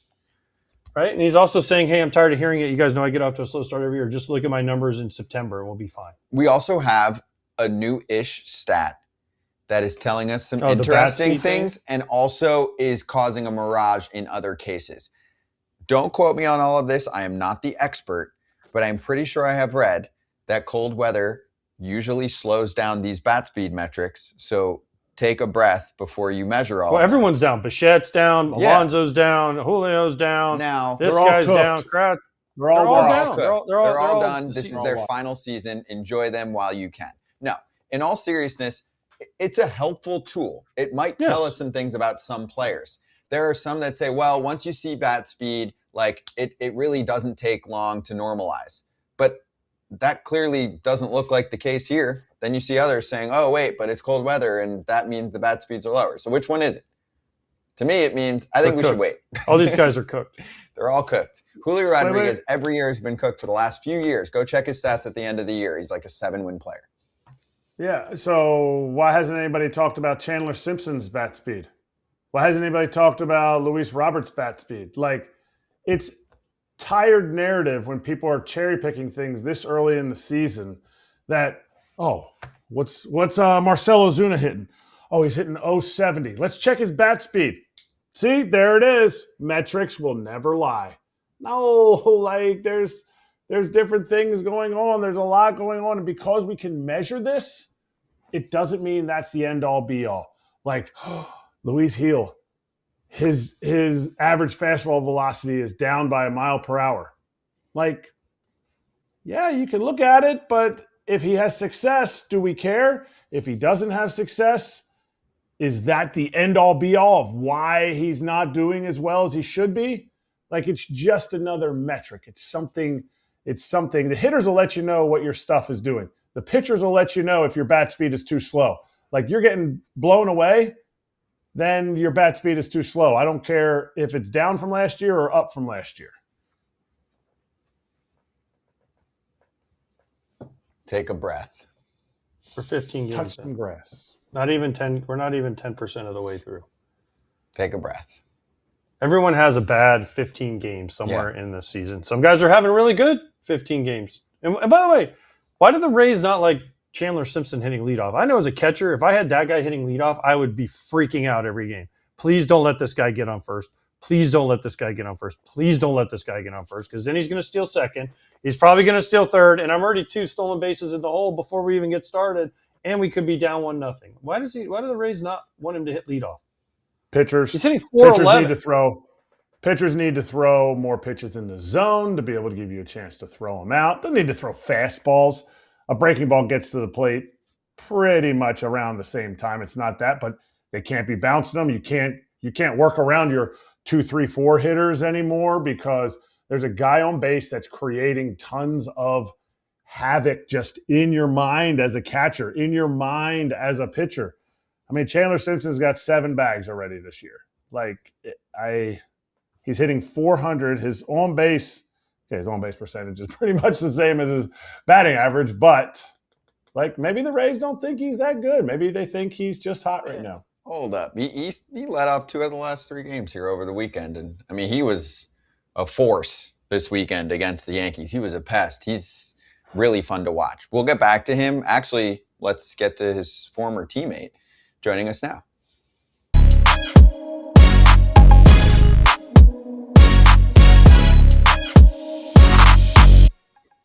It's Tristan Gray from the Twins joining us right now on FT. Tristan, great to have you on the show. Really appreciate the time. Seems like you had a fun weekend, too, with a Twins team that has the best record in the American League right now. As we've just been saying, it's super early. But still, how are you and how much fun are you having right now? I'm great. I appreciate y'all having me on. It's been insane, just to be a part of this and to block out all the noise and just play and have fun winning games. It's been sick. Is it sick that Dustin Morris? Is Dustin Morris in the room with you? No. He's not? Dustin doesn't make... No, he's taking a late day, I guess. Oh, wow. Okay, so him and her... Who's there... sorry, we're way off topic, but who's there normally first? Him or Mike Herman? You have to explain who these people are. Dustin Morris is the PR guy for the Twins, and Mike Herman is the traveling secretary for the Twins. Mike would be who I would put my money on for sure. Being late or being early? Being early. Wow. Over Dustin. Dustin's doing shirtless commercials. That's why. What? Dustin's a model. You didn't know that? No. Oh, yeah. Oh, wow. We're going to have to do a different segment on that. Back to Tristan. Yes. Anyway, sorry. Yeah. Wait, before we get into the current state and what you just did, this weekend against the Blue Jays, can you just tell our audience a little bit about your story and finding a home here now with the Twins, bouncing around to some different organizations? Just run through a little bit of what you've been through to get to this point. Yeah, drafted in 17 by the Pirates. Went through a short season with them and then their instructs, which was a little bit of a grind back then. And then ended up getting traded before spring training in 18, spent 6 years with the Rays, grinded to get 2 days up, and then found myself minor league free agent, signed with Miami, and then kind of been around the block a couple times with I think 6 or 7 different teams, just trying to find a place to stick, and was actually on the Red Sox roster this offseason, and then traded late to the Twins. And yeah, now here we are, just trying to stick. All right, so before we even get this interview off the ground, you are a grinder. You weren't grinding. I just got to make that clear. Very few people are grinders. AJ says he was a grinder. He wasn't a grinder. Second rounder in the big leagues by the time he was 20. You are officially a grinder. So when I was looking up your stats and everything and your track, all that stuff. So welcome to the crew. Now you're an alumni grinder because you're in the big leagues. So and you hit a dinger this weekend. So you're definitely just an alumni grinder now. But what does that look like? You've seen so many different organizations. What do you see differently? You said something that I'm sure you're talking about in the clubhouse a lot. Block out all the noise. What is that? How does that look differently for you, but also for what you've seen in the other organizations? Yeah, I think a lot of it is the understanding that it's your career, right? And I just became obsessed with not necessarily trying to play at the big league level for attention or anything. It was more of, I love this game. I love playing the game of chess in the box. And I just feel like I can compete at the highest level. And I just couldn't, get away from I know I can do it. I know I can do it. I just need the opportunity. And there were times whenever I felt like I should have gotten opportunities and it didn't happen. And those thoughts came into my mind of just, why isn't this happening? But then it just kind of quickly came up in my mind of what do those thoughts matter? At the end of the day, if I get the opportunity and I'm dwelling on the fact that I got screwed, a couple weeks before, it just doesn't do me any good. So I just kind of fell in love with the grind and preparation. And now whenever I'm out there, I just know that I've prepared, and now it's time to have fun because I know that I can do this and enjoy playing in front of all these people. By the way, you forgot White Sox. You forgot you're a former White Sox. Great. White Sox, great. Let's not forget. One day. Didn't get to Glory play. days. That's still, though, that's one day. It's one more day than Kratz got to experience it, so that's fine. How do you teach? How do you tell people this? Like what you just said is great, because people always ask me, oh, how do you do this and how do you do that? And I said, it's your career. At some point, you're going to have to stop listening to 17 hitting coaches, 12 trainers, 18 weight people, because everyone wants to put their little stamp on you, right? So how did you finally get to the point where you said, it's my career, I'm going to kind of do it my way? It kind of came whenever they talked about, and I won't say who, but it was, you strike out too much and you walk less, or you don't walk enough. And so whenever you figure that out, we'll let you know. And it was never really presented to me how to go about it. This was early on in my career. And so that was quickly when I found out, like, oh, okay, like it's up to me. I've played with so many good players that just never got the opportunity. And so I just realized, like, everybody has the talent, but like who is going to stick around, who's going to grind, and figure it out on their own, to an extent. But at the same time, it's about enjoying playing with all the other guys that are also in the same boat. So if we're all like, I just got obsessed with winning, and trying to do that in the minor leagues, and just if I can do it there, like I'm just going to treat it the same way if I ever get the opportunity, if I get called up. Do you feel like you are the majority in the big leagues? Do you feel like, because everybody hears about the superstars, do you feel like your story is more applicable or can be applied to more people's careers than, like, say, a Bryce Harper story, a Trey Turner, a Shohei Ohtani story? Do you feel like your career is more of the majority than the minority in the big leagues? I think absolutely. I think so, just because you just look at the amount of time, or the average time now in the big leagues is what, 2 years, it's lasting. And so if you get caught up with all of those thoughts of like, oh, I'm going to be Bryce Harper, and then you don't, and you're entitled to getting this opportunity or that, it's just going to get in the way. If you can just be, the guy that's just obsessed with, getting other guys around you to play better, and in turn they do that same for you, it just makes going to work for 162 games or 150 games in the minor league that much better. All right, let's get to the Twins. What are the Twins doing right? Because most people thought, including myself, I'm a former Twin, that you guys were not going to be that great this year. And you guys are off to an unbelievably good start. Swinging the bats, you guys are pitching well. What has Derek Shelton brought to the Twins that you were maybe surprised about, and what are you guys doing right? I think it's the way that we're going about our bats, or just playing the game in general. I think we have a culture of like doing whatever it takes to win. It's not necessarily, all right, you get up in that spot and I'm going to get the big hit. Sometimes it takes taking that walk or putting the ball in play that leads to a guy getting the hit behind you. The other day, I think Austin Martin beat out a ground ball to second. He was at first, and he beat out a ground ball for somebody, bases loaded, and the next guy got an opportunity with less than 2 outs and bases loaded. So just finding ways to get, moving the ball forward and not trying to be the hero every single at bat, and just understanding that it's a collective nine, trying to put up runs. And then defensively and pitching, I think we've just been doing a good job of knowing where to be and how to attack guys. And our catchers have been unreal at the ABS. So I think all of that's playing in. So because of the ABS, you guys are better. I love that. I love that explanation for sure. It's good. It's proven for sure. I think the stats are out there. Yeah. And they have been. And Jeffers was, I think, 8 of his 10 overturned calls were for strikeouts.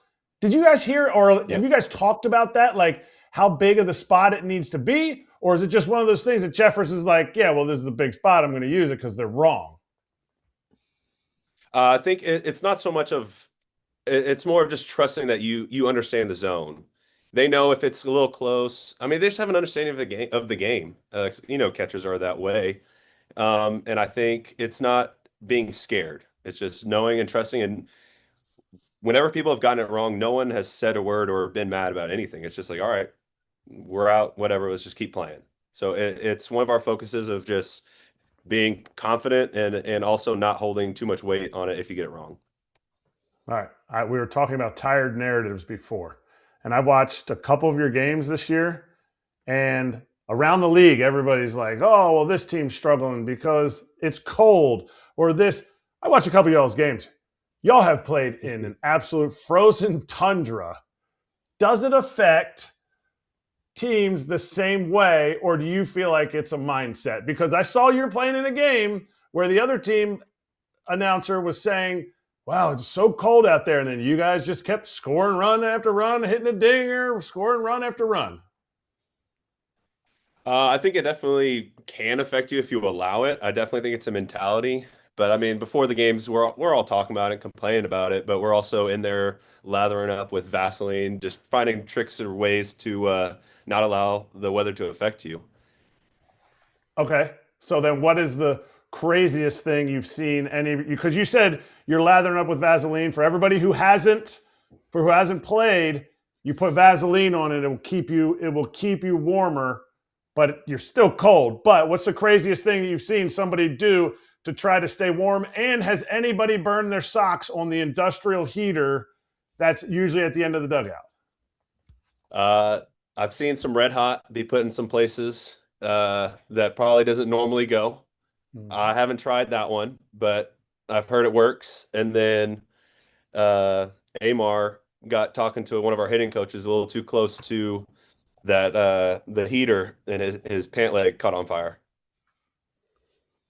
Seen it. Yeah. Seen We all signed it and gave it to him. Stay away from the heaters, kids.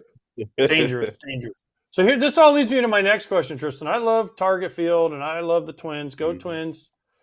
Why didn't they put a roof on that stadium? Hey, I just got here. That's way. I know.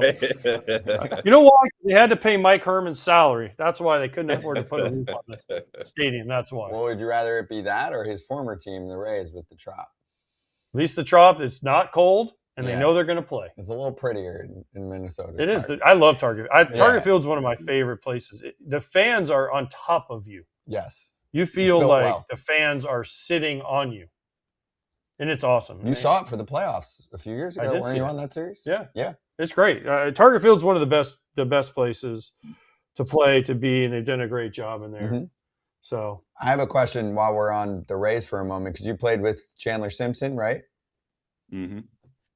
So how would you rate his speed compared to like anyone else that you've faced in the minors or in the bigs? What else, Kratz? Byron Buxton. No. Byron Buxton has the same sprint speed as Chandler Simpson. Wow. I did not know that, but also I will say I've been watching Buck for the first time up close this year, and I just look at everybody like, is this for real? Like, is this guy really doing that? But with Chandler, I feel like it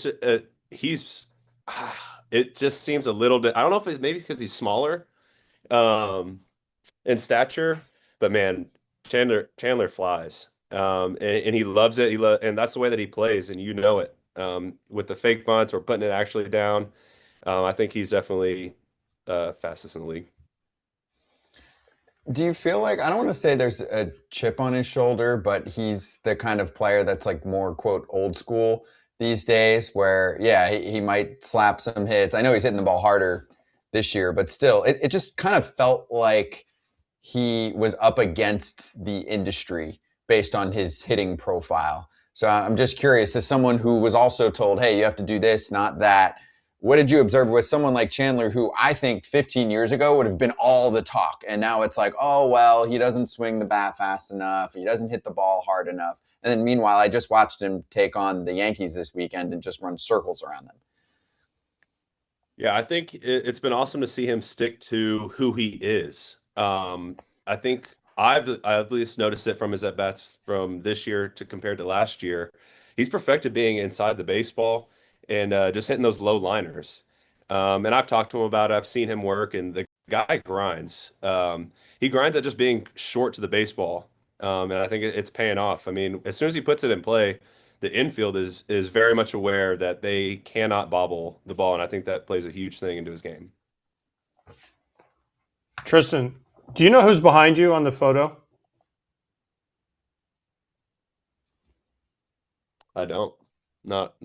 Oh, He's a young. oh, but it says it on it. Member of It the says org. it on it. Can you read the signature? Where's the sig? Right on the chest. It says Hall of Fame 84. Yeah, and But no, when were you born? Hey, we haven't had to read cursive in a very long time. I was going to say at Rice they don't teach those things, so you got to be careful. That's Harmon Killebrew, by the way, who is one of the greats of all time. So if you're going to be with the Twins for a while, you might want to know who Harmon Killebrew is. He's also the MLB logo on your hat, so that's probably a guy that you might want to get to know. Yep. Well, I mean he's passed, but just Twins territory. They love Harmon Killebrew. But the reason I bring it up is I always have a conversation. I tell the story that Harmon Killebrew, you see his autograph, he would tell you have to sign your autograph perfectly. So if you look at it, that's why I thought you could be able to read it, because he signs his autograph every time. Every letter is perfect. Now that you say it, I now see it. Yes. But I did not before I panicked, so it happens. Okay. That's fine. You're fine. Do you fish? Do you fish? Yeah. Okay. Do you know that your clubhouse attendant, Hot Rod, loves to fish? We haven't talked about that yet. You need to go up to him today when we're done with this interview and say, hey, AJ wants to know why you haven't taken me to fish the runoff. That's all. I just want you to ask him that. Okay. And just see what he says, because he'll take you muskie fishing forever. So just say, hey. Actually, now that you say that, I heard him talking to Cole Sands about getting out on the boat whenever it gets warmer. Yeah. So he's one of the good ones. So make sure you make him take you out muskie fishing, and make sure it's runoff. Got it. Okay. Gotcha. Thank you. And also ask him where my shoes are. He's supposed to send me a pair of shoes, but he forgot. So. All right, last question, and this one's for AJ to listen to and you to answer. Did you have to pay for your sleeveless fleece that you're wearing right now, your hooded sweatshirt that you're wearing? I did not. Okay, see, now you came to the Twins organization at a better time, because when AJ was there, they had to pay for their fleeces. They didn't get them because they played in a dome. So the Twins have moved on up. It's true story. True story. Mike Fetters bought them for us. Mike Fetters. He doesn't know who that is chefs. either. They got chefs. Yeah, he doesn't know anything. Bougie lifestyle these days. Times have changed. Yeah. They get free stuff now. They don't have to buy it. They do. They have a weight room too. Yeah, we didn't have one of those. We didn't have a batting cage. So they have batting cages now too. I mean, a lot of coaches didn't even believe in the weight room, right? Oh, weird. No, Tom Kelly? No. Didn't believe in it. No weight room. Yeah. But he did believe in a batting cage, even though we didn't have one. Times have changed. Enjoy the resources. You're in a good spot. These guys fought for you to have this. That's right. Remember that. Collective bargaining agreement. We fought for you to have a batting cage. Tristan, thank you so much for joining us, dude. Really appreciate the time. Absolutely. Thank y'all for having me. It was awesome. Thank you. Yeah, same here. Keep doing your thing. That's Tristan Gray. Also, a reminder to Twins fans, Twin Cities Territory is up and running too. That show just launched in the past month. Zach and Dan bringing it.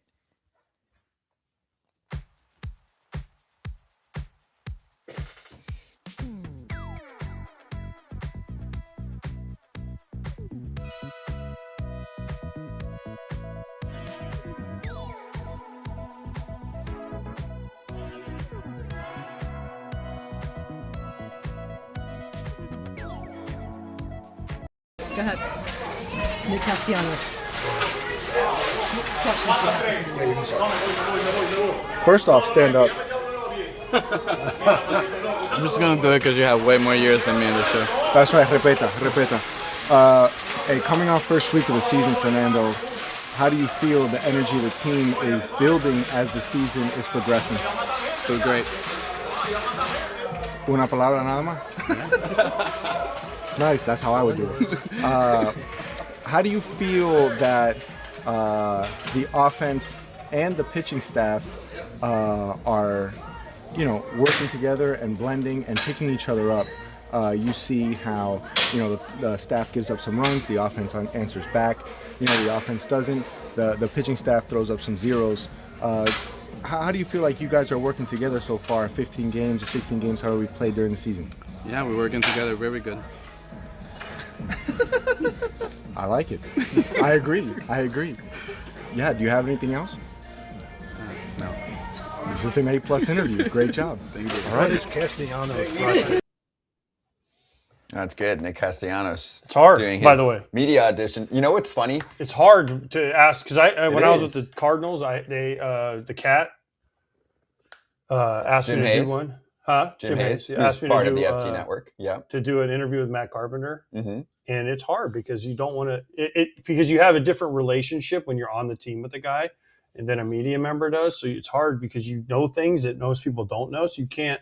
But you have to find something that You have to can find do something. Yes, it that is. the media couldn't do, right? Yeah, And- but that's why it's hard because you don't know that line. It's hard to cross. Yes. I will say Nando as his teammate I think he should have given him a little bit more because it's Nick, it's your boy. Give him something, you know? Yeah. Yeah. He didn't even but want to at the stand same up. Who, Nando? Yeah, he didn't even want to stand up. It all happened fast. Marty Caswell, by the way, caught all of that on camera and was part of that. She's on Friar Territory and covers the team for a while now and does a great job out there. But you know what's funny is Castellanos has a rule where you always have to ask a question. He did ask questions, but he got short answers, and then it's tough. Then you got to be ready. You got to come at them again. So you're listening to the answer, but you got to have your next question ready, and sometimes you get 3-word answers. Welcome Nick to looks like he's media. having fun, by the way. It does. Was it looks like wasn't he's that wasn't that the narrative that in Philly that he wasn't?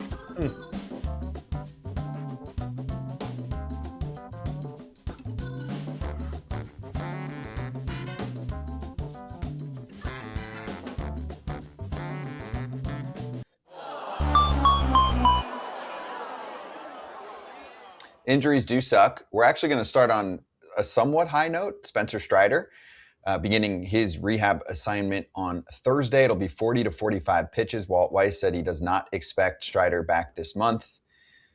This is coming from Mark Bowman's tweet. He said, this is longer than the, quote, sooner than later projections initially heard, but it's smart to be cautious with the oblique injuries. That is true. Sometimes you hear about this stuff, and for Strider, it was, right towards the end of spring training, and you're like, oh, it's probably like a week or two or something. Get out of here. It's like a month and change. With a pitcher. No. So he'll be back in May. It's good that he's getting going with his rehab assignment, but he's essentially starting his spring training progression now. Yes. It's going to be a while. It's going to be a minute. And the Braves, I don't want to say that they're going to rush him either way because it's on a long-term deal, but they're in a good spot right now. They're off to a nice start. Yeah. Things are working out for them. So far, so good. So far. Adley Rutschman, injured list, ankle injury, running the bases on Friday. It felt weird on Saturday and got worse as the day progressed. This is Jacob Calvin Meyer's tweet. Rutschman getting an MRI, and Albernaz, manager, said putting him on the IL was to nip this in the bud, suggesting it's not too serious. The Orioles also this is the only issue I have with this. What? I was there on Saturday. Yeah. Did our scorecard, did our scorebook. You know, you do the scorebook, and he was in the original lineup. And I had a full conversation with Adley in the clubhouse. Full conversation. Him and Brian Roberts. Brian Roberts, by the way, has a great tan going. I'm just saying. But always. Oh, amazing tan. Mm-hmm. But I was talking to Adley. Brian Roberts' kid beat Adley in golf. And it was this whole thing. We were having this whole conversation. And I'm like, hey, do something cool tonight. It'd be cool to see you go deep or something. Adley just kind of like, yeah. And then like 10 minutes later, he's out of the lineup on the IL. I'm like, then I went back in after the game. I was like, Adley, like, what happened? He's like, oh, I couldn't tell you, but I hurt my foot and I was trying to play through it. And they said, just nip it in the bud and da-da-da. And I was like, wow, you could have like maybe, because then you made like me and Kugler mess up our scorebooks because we had to scratch it out. I was worried you're going to break the news. I'm not going to tell anybody. I know. That's funny. They don't know that. And then they don't know that. Yeah. But I was just like, really? Like you could have gave me like the wink kind of thing. You clearly knew he wasn't I know. playing and he was getting IL. They do the test though. Sometimes, I mean, I have seen that. Well, no, I think what he was doing was seeing how it felt during BP and all that. Mm-hmm. And it didn't feel right, so they put him on the IL. Which again, it's not Adley's fault. I mean, it's just more of a funny conversation. But now he's going to miss some time. We had Shane Boz on, and during the game, and he was great. Great interview. We need to get him on the show at some point. Great guy. Great interview. But then Chris Bassett was pitching Saturday night, and he was a starter. So he walks in, and we obviously know Chris Bassett, and he comes up to me, and he's walking by, and he has no shoes on, of course, because he doesn't wear shower shoes. And I just kind of looked at him, and I was talking to Boz, and he's like, "Hey, what's up?" And I'm like, "Oh, can I talk to you because you're starting today?" And he's like, "Yeah." And he sat down. And we had like a 20-minute conversation. Wow. Him and Boz. We were talking about all kinds of stuff. And I was like, "Dang!" And then, but he did say he now wears shower shoes. So you changed him. I didn't change him, but somebody did. Who did? I don't know. He said he has to wear shower shoes now. Well, it has to be from FT. That was a huge. I know, but topic he of said he wears conversation shower on the shoes. show. Update on Chris Bassett. He now wears shower shoes. Wow, that's big news that we Yes. just learned here. And also, I don't care. I'm going to say this, and Kristen will care because they won. He let me pick the jersey Saturday night. Oh, cool. That's I cool. picked black. They won. If they would have lost, I would have felt terrible. But since they won, I'm going to tell the story. They're feeling it right now. So we're in there, and the clubhouse guy who used to be the visiting guy, Fred, comes out, and Bassett's sitting there. And he goes, "Hey, what jerseys do you want to wear?" He goes, "I don't care." And he's like, "AJ, what jersey should I wear tonight?" And I'm like, "Don't put that on me, dude."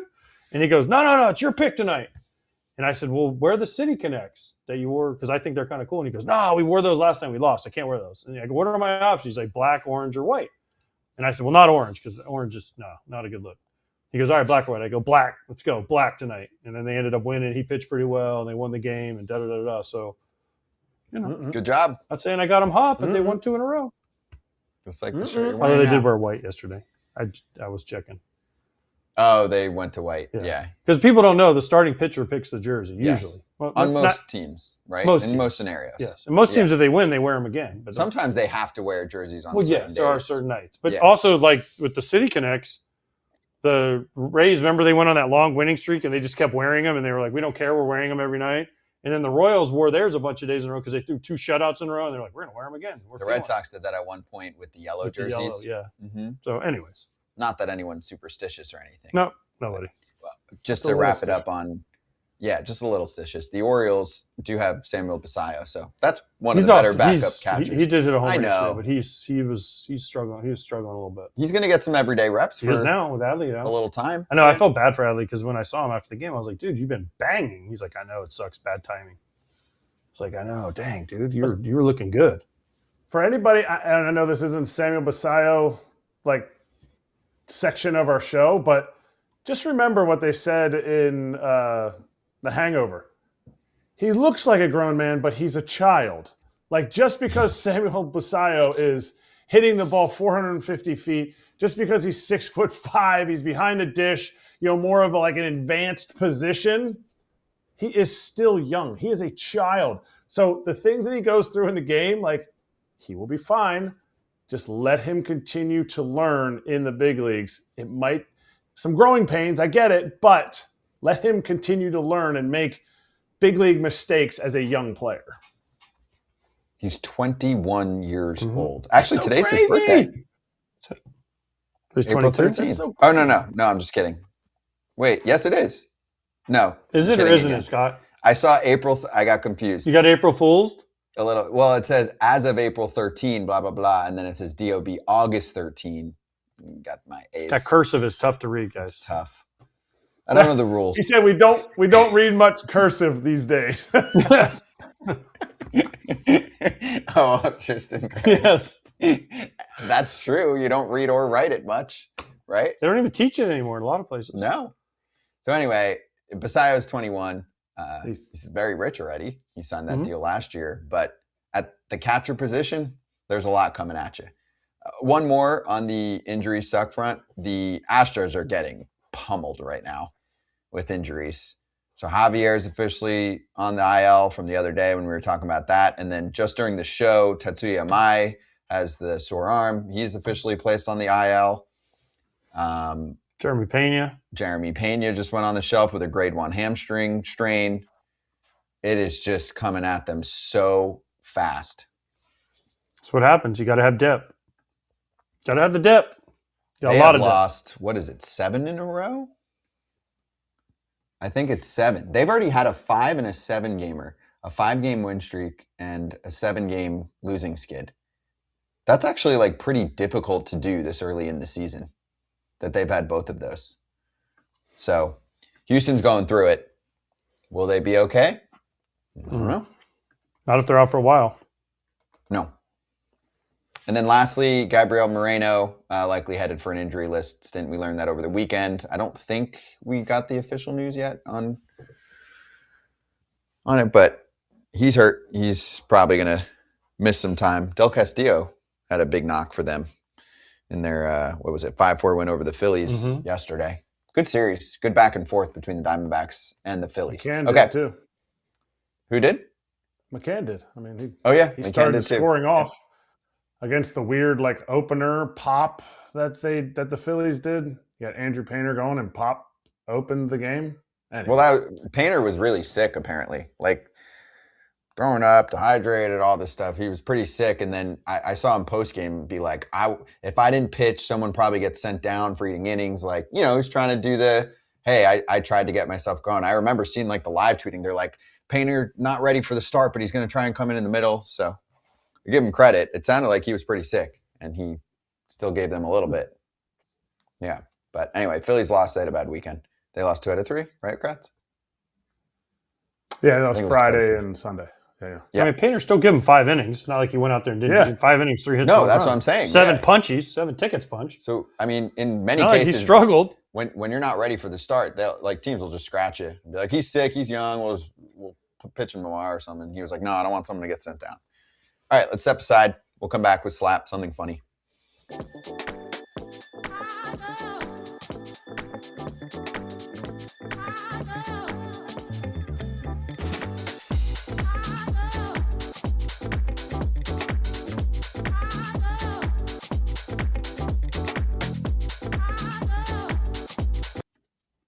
Save the other thing for Slap because I want everyone to see it. But for now, I'll throw this in there.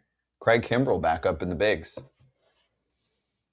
I don't even know who he's with. I know he signed with somebody. Who is it? Mets. Oh. The Mets cut Luis Garcia already. He's going to be on Kratz's pro. He's going to be on more organizations than Kratz. Yeah. He's racking them up. Let's pump the brakes on that, okay? Hang on one sec. Let's see. Kimbrel's got about 9 now, doesn't he? How many's he got? He's pitched for a lot of teams. I mean, off the top of my head, Braves, Padres, Orioles, Red Sox, Mets. Braves, Padres, Red Sox, Cubs. I forgot about the Cubs. White Sox, Dodgers, Phillies, Orioles, back to the Braves, Houston, and now... This will be his 10th. 10. See? Don't pump the brakes. Woo. I mean, 10. I got 14 organizations, okay? So we're still... Still got a ways to go. He's got here, 10 Craig. big league teams. 10 big league teams. Okay, so he tied me with big league teams. That's fair. Yeah. See, I said he was in your territory. Yep. Technically. Yeah. I guess he has to pitch for the Mets. He did. Oh, he did pitch? He pitched, what was it, yesterday? Got 2 punchies, too. One thing He's Craig back. Kimbrel could always do, he could get some punchies. Mets already cut Luis Garcia, by the way. They gave him, I think, 1 and change, 175 or something, and he just didn't have it. That was the classic, Steve Cohen phone call. Nope. Not waiting. Don't care. Because some owners, I mean, we're 2 weeks into the season. Some owners will be like, yeah, I spent real money on this. I'm waiting. Steve Cohen's like, no, I'm done. I don't want to see this anymore. I didn't like it. It's a little bit of fan in him. How many appearances for Garcia? 1, 2, 6. And he was like, no, thanks. I'm out. Stuff doesn't look the same. It doesn't, in fairness, but it's early, so. Kimbrel and Pham coming up for the Mets. Yeah. I don't know if I actually mentioned this in the segment, but remember when Francisco Lindor brought up how he had never seen someone train like Tommy Pham and learned from him? When you have a vet like that saying that about Pham, can't hurt to have Pham do that with some others up there.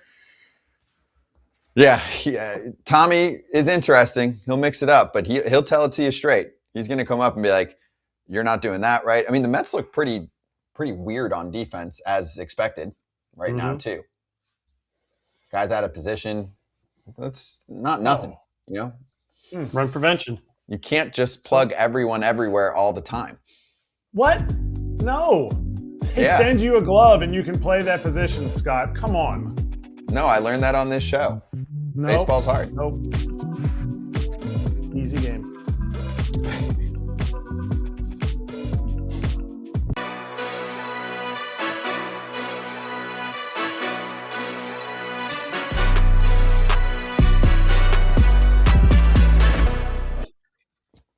Let's laugh. This was hilarious. They had a ceremony for Ichiro, and they unveiled the statue, and the bat breaks.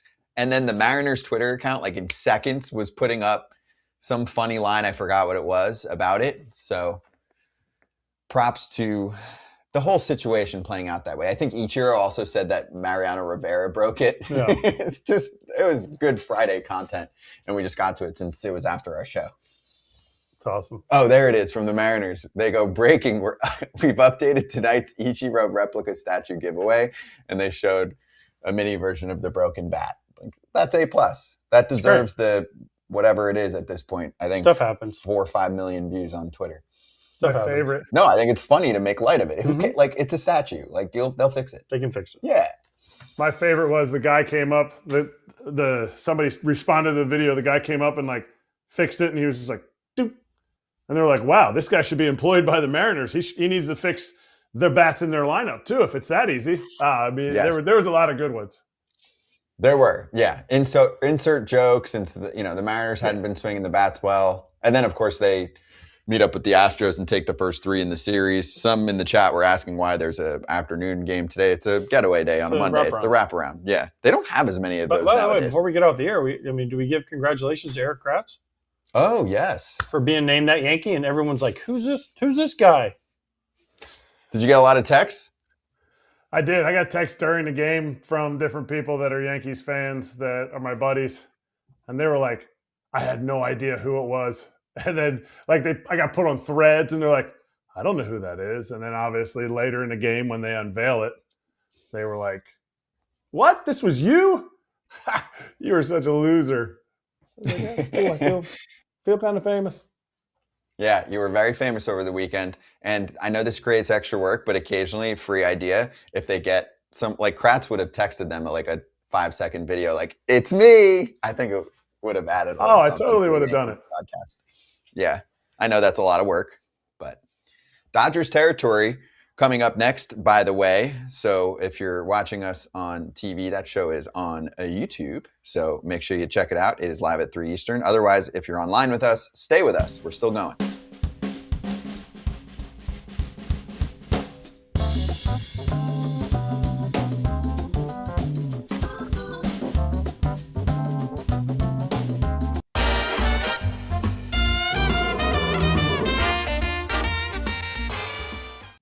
All right, let's look back at Friday locks.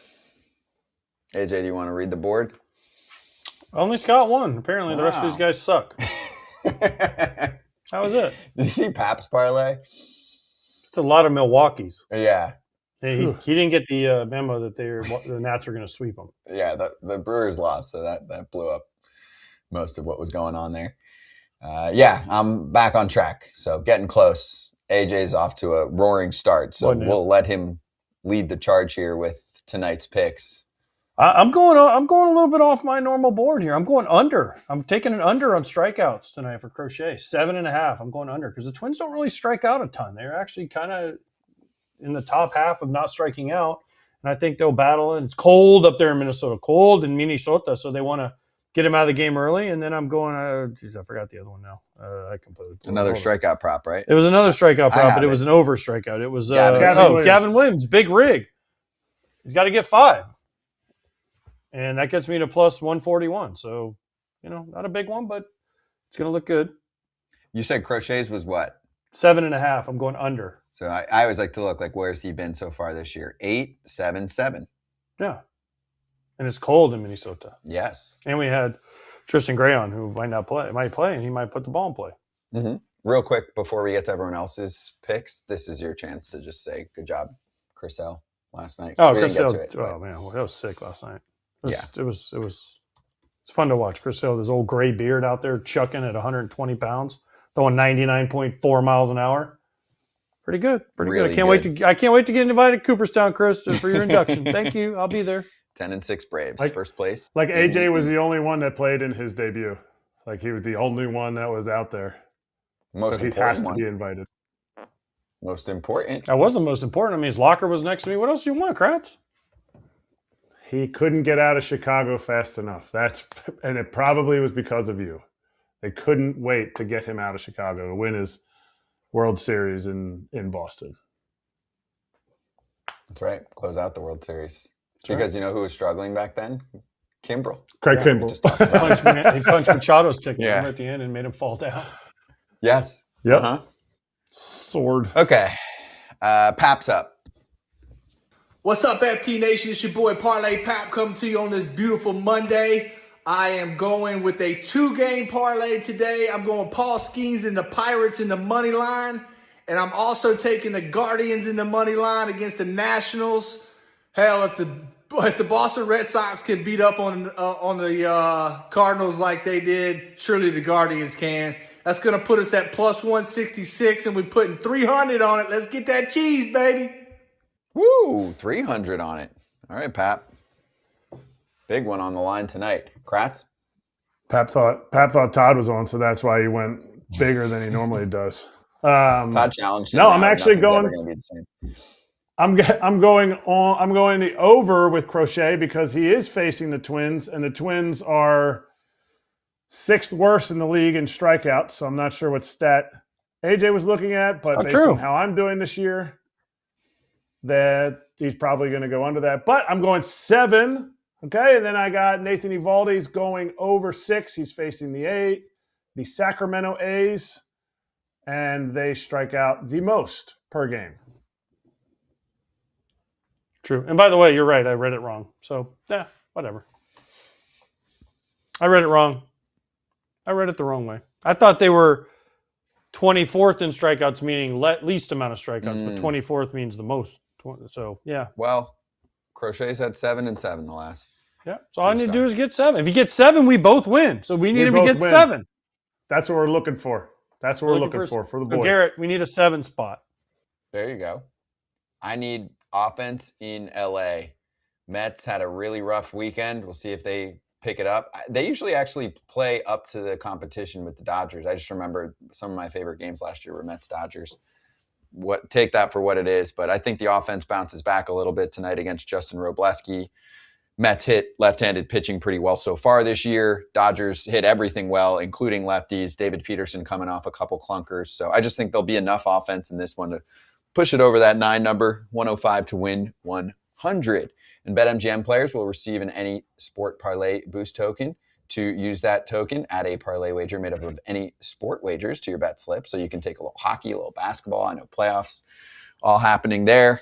Pair it with a little baseball. Activate the token. If you win your wager that was made with the token, you receive extra winnings. Gambling problem or concern, there's help.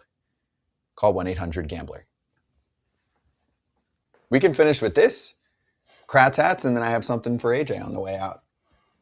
A team that's quietly playing really well. The Sacramento A's. Appreciate you guys sending me this hat from all the way from Sacramento. That yellow pops. I love the green and the yellow. I wish they still made batting gloves with these colors on them. Like back in the day, the Ricky Hendersons. They can. I'm sure there's some company that makes them. And maybe we can get a pair and show them off. AJ, we didn't have you on. I think it was like right after you were on the show, but Ozzy gets the number retirement. Finally. He was in tears. I mean, he should be. And I can't wait to go to that too, watch him cry in person. But yeah, listen, I've been behind the scenes kind of pounding this rock for a while now. You have. And it hasn't been used in the rotation. So if it hasn't been used since 2011 was his last year there, and we're almost 15 years in. Dude, you're either retiring it or you're putting it back in the rotation. And the White Sox made the right choice. Won the Rookie of the Year, had a great playing career there. Obviously won the World Series. He's still part of the White Sox organization. You know, he deserves this. Yes. And I'm happy for him and his family. And I'm happy I'll be there to celebrate with him and enjoy it. And congratulations, Ozzy. We'll see you April 26th. City Cruises. So long? Me and Ozzy. See you there. What took so long? What took so long? I don't know. That's what I said. They like to. It's about time. You gotta let him complain about it a little bit for 15 years because it's entertaining. True. Ozzy can hold a conversation with Ozzy. True. I'll give him that. We love him. We'll see everyone tomorrow.